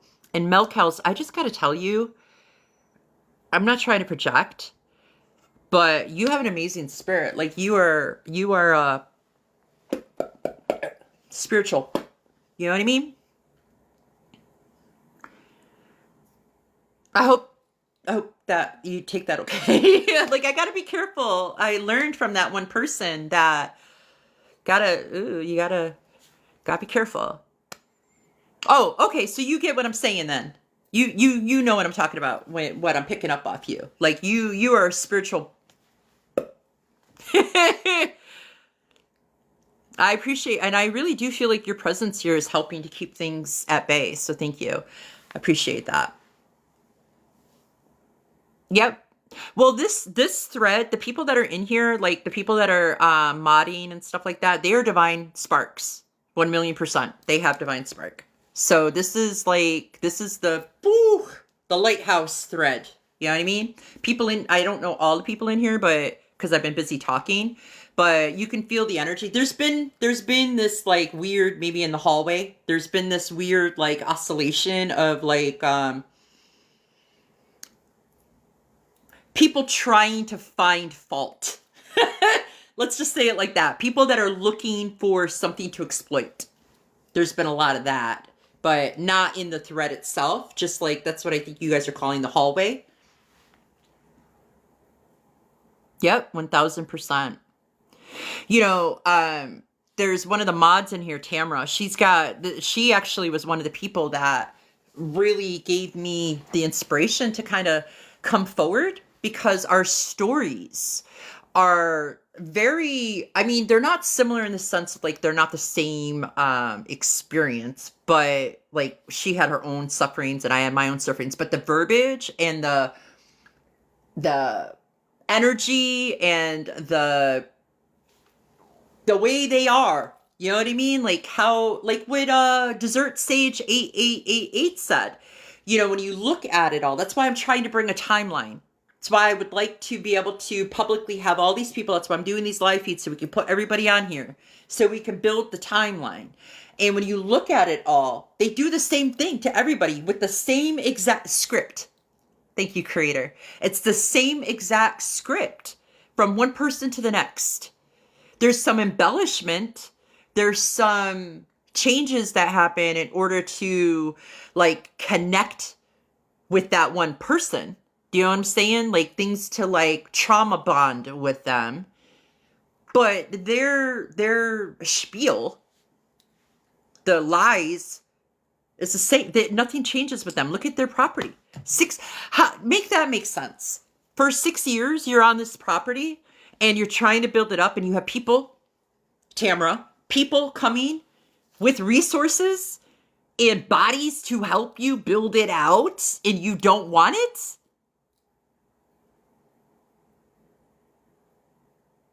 But you'd rather grift for 6 years for $50 here, $75 there, $100.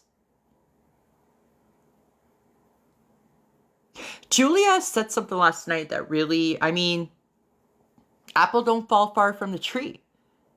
Julia said her mother was a grifter. That's how her mother was. Straight out of Julia's mouth. Her mother, Cassie, learned this from her mother.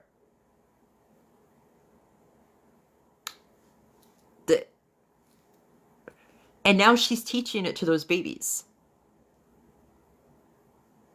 She's grooming those children to be the same exact thing. Her and Brittany. Oh, Crystal. Yeah, milk cows. Absolutely.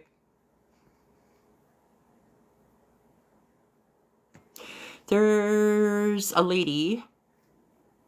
Don't know her name. They screwed her over. She thought they were going to hurt her. Or they were hurt her. Am I filling that in? I'm filling that in. She thought they were hurt her. I think you're trying to say that they were going to hurt her. Yeah, they probably were. Well, I explained the witchcraft for her reincarnation of her mother into her.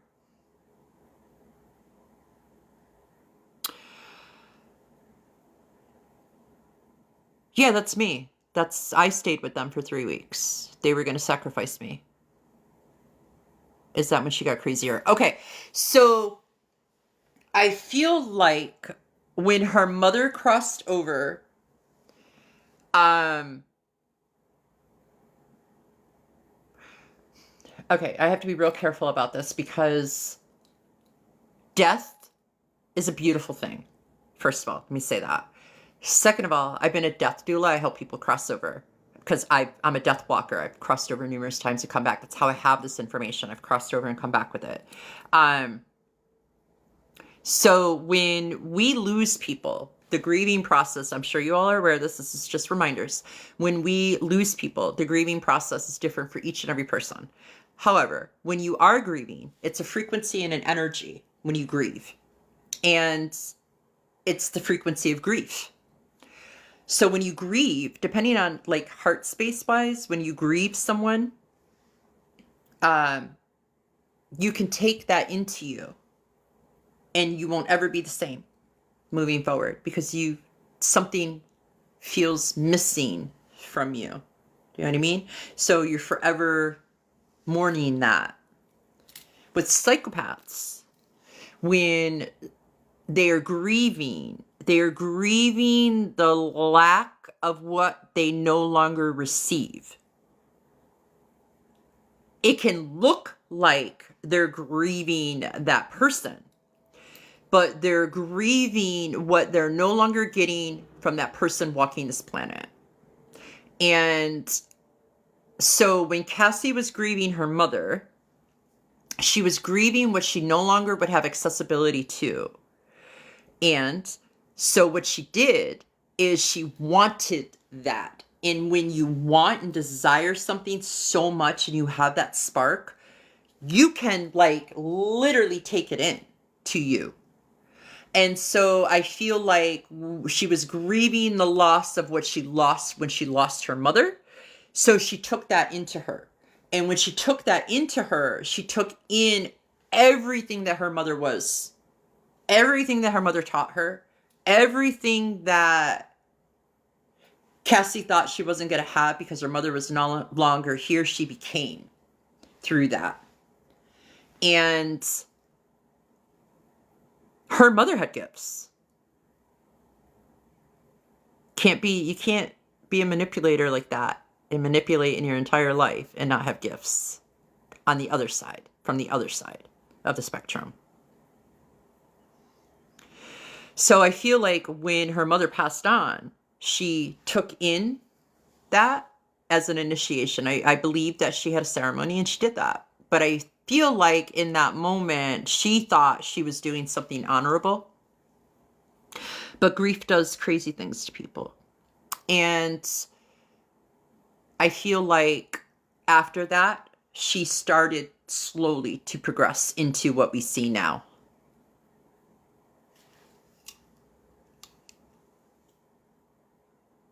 Exactly, Crystal.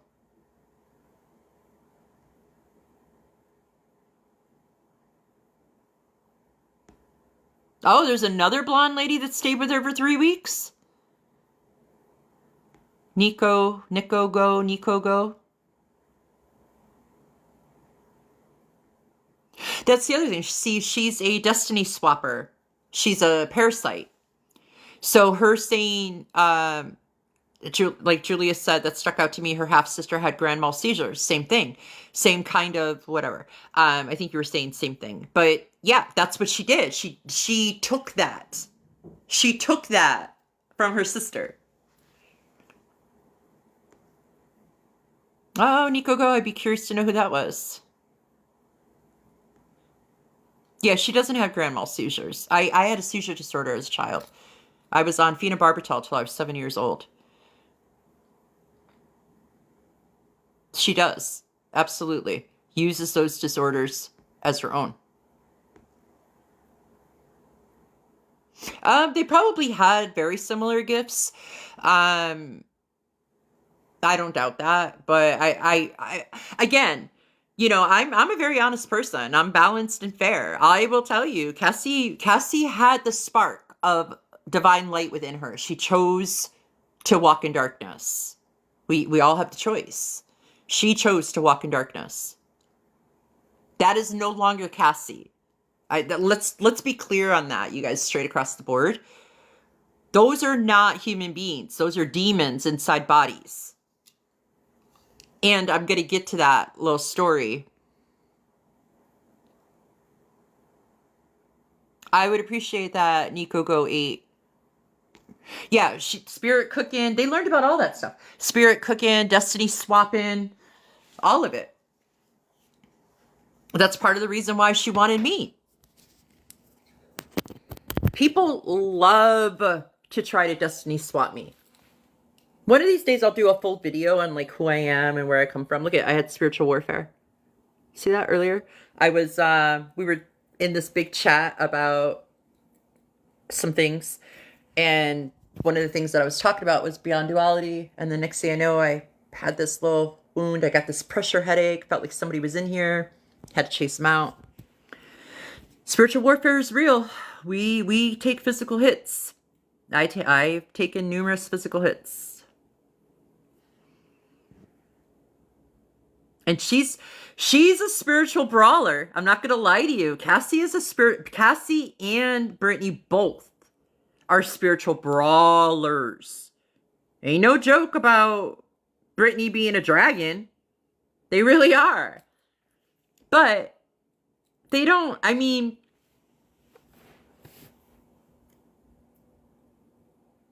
they could try. See, how do I say this? Do you know how much energy that took for them to do this earlier? Do you know how much that took them to do that? That's why they're sitting here trying to feed now. That's why they were doing those videos, and that's why they're baiting and all that, because it took so much energy for them to do that, and that's all they had. That's all they got. Oh, it is so cute. You're so cute, you little baby witches. They only know what they know because of research, and then aligning with people that actually know what they're doing. Practitioners that know what they're doing. And then they try to destiny swap with them. They try to learn everything they can about them, But I'm not taking from Cassie at all. I mean, I've said this before. She was a divine spark. She had that light. That's why you hear people say that, oh my God, Jesus runs through her. She's got God's light in her. That was true. But then she learned how to keep that manipulation. There's ways, there's code words. She talks about these program words. There's code words that you could say to see if someone's a demon or not. Things that you can do to test to see if you're dealing with a demon. I mean, I'm not going to lie. I did enjoy baiting demons before. I did. Because I want to see how far they take it. I want to see what happens. So then when I'm dealing with somebody again, I know what I'm dealing with. You know what I mean? And so I let Cassie and Brittany kind of burn themselves out with stuff.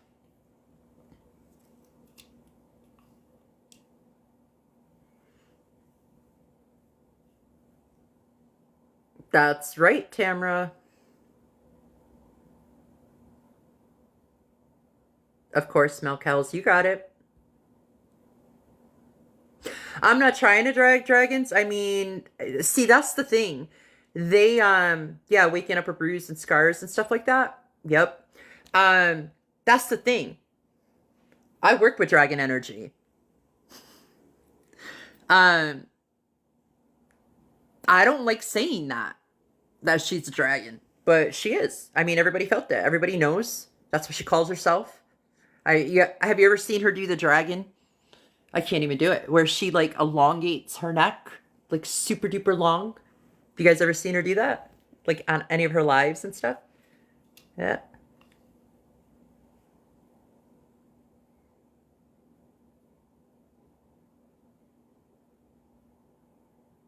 Oh, okay. So even if you don't believe in this or not, there is a power in a word. If you really want to see if someone's a demon, say, I rebuke you in the name of Jesus. I rebuke you in the name of Yeshua. And see what they say. Even if you don't believe it, you don't have to believe it. There's a power in a word because speaking is a spell. Say it. See what happens when somebody says that. When you say that, I rebuke you in the name of Jesus. Even if you said it laughing, I rebuke you in the name of Jesus. Doesn't matter. Speaking is a spell. That's code. Say it. I'm not going to lie. When I see them, when I watch their videos, that's what I'm thinking inside my head when I'm watching it. I rebuke you. I rebuke you in the name of Yeshua. It works. That's the simplest. I know it sounds crazy. And I know it's like super cliche, but that it works. 1000% works. Go try it out. See what happens. You will be able to see. And then if you're keen on like all the different demons and stuff like that, if you're keen on it and you really want to know what you're working with, you could see. It will reveal itself what you're dealing with. Because if it's like a Jezebelian spirit, it'll be like, oh, you're so silly. You know what I mean? Like it'll do like some sort of like whatever. You know, if it's like a more nefarious one, you'll see it. It will come out. If it's Beelzebub, you'll start to see flies. Or you'll start to feel like there's a fly around you. You know what I mean? Like there's ways to know. We rebuke Cassie and Brittany in the name of Yeshua. 1,000,000%. That's right, Katie. See? That's what I'm saying. And, okay, so here's the other thing. Demons can't incarnate every single human, okay? So there are legions. So you have, like, your head demon, and then they have legion, an army of entity, we'll call them. Those entities work closer to humans than the actual demons do. So when I say that Brittany and Cassie are demons, they are, because they've called the demon into them. They've done ceremonial, ritualistic magic for Cassie to save her youngest son from medical illness that he had that no one could cure him of before they left Minnesota. She called forth demons. Every single demon that could enter her, she asked for them because she wanted the knowledge. And Brittany did too, because they're two peas in a pod. They did it together. They told me this. There's probably recordings of it. They told me this inside that cookhouse.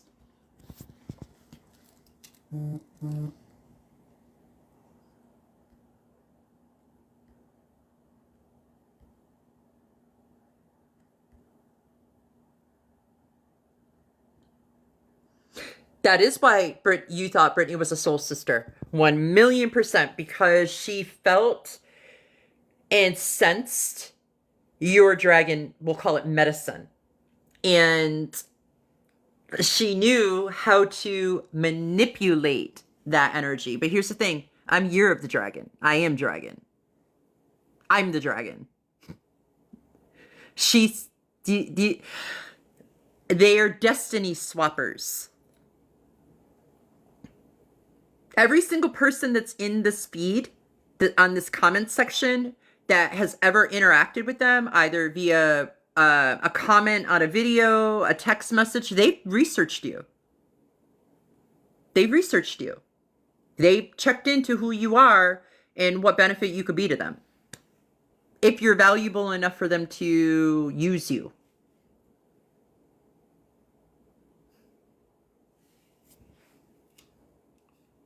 It sucks being old, y'all. I gotta keep doing this, and this is so annoying.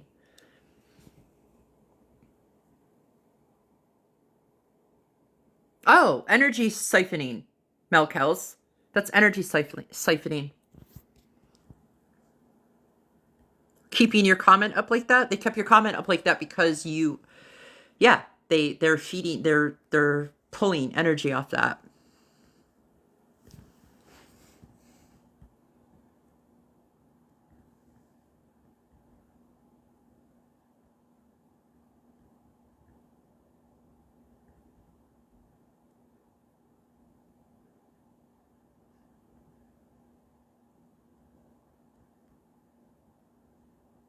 Sorry, I'm just going through the comments, you guys, because there was a lot. That's right, Milk House. And that's all you got to do. You know, and I say it half the time just out of humor. Like if somebody's been salty to me in a line, I'm like, I rebuke you in the name of Jesus. I say it inside my head. You don't even got to say it out loud. But I do have some clearings, some energy clearings. If anyone's interested, not my own. If anyone's interested, they're just they're an audio, so it's like you might not understand everything they're saying, but they're like any time a demon has ever encountered Earth and has remained on Earth longer than it was supposed to, can we delete, destroy, and uncreate them in this now moment, or whatever they say. I'm just saying what I say. Pod Poc, boy shorts, whatever, blah blah blah blah. That's their code words.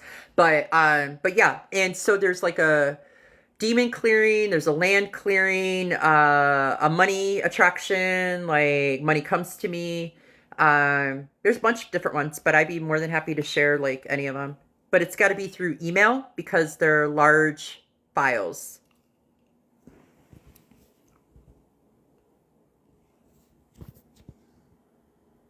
And it's not for everyone because they talk about demons. You know what I mean? So it's not for everyone, the clearings. So I really just use your discernment, how it feels inside your spirit.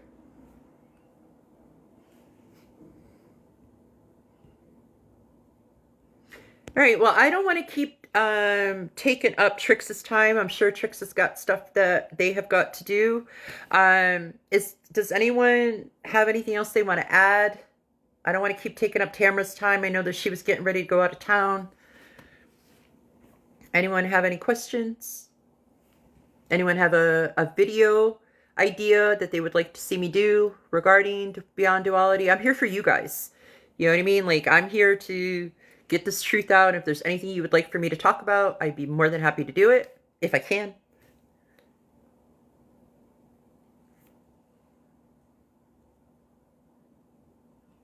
So Brittany has blocked me. So if anyone has an ability, if any videos that she has, if you could send that to me, if it seems like what you were talking about, the hamburger stuff earlier, whoever that was, I would appreciate to be able to see it so that I can take some empowerment out of that for the collective, because every time they do stuff like that, they have a nefarious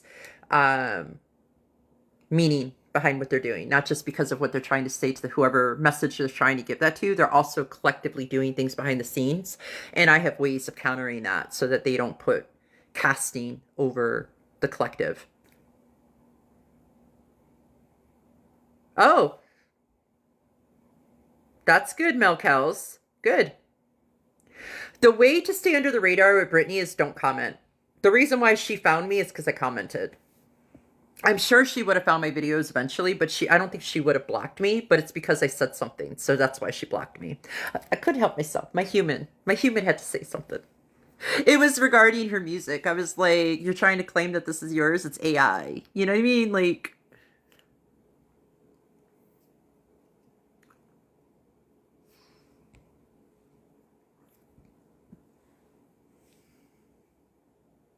yeah, just stay in the background. Don't even engage it, and you'll be able to stay able to view everything.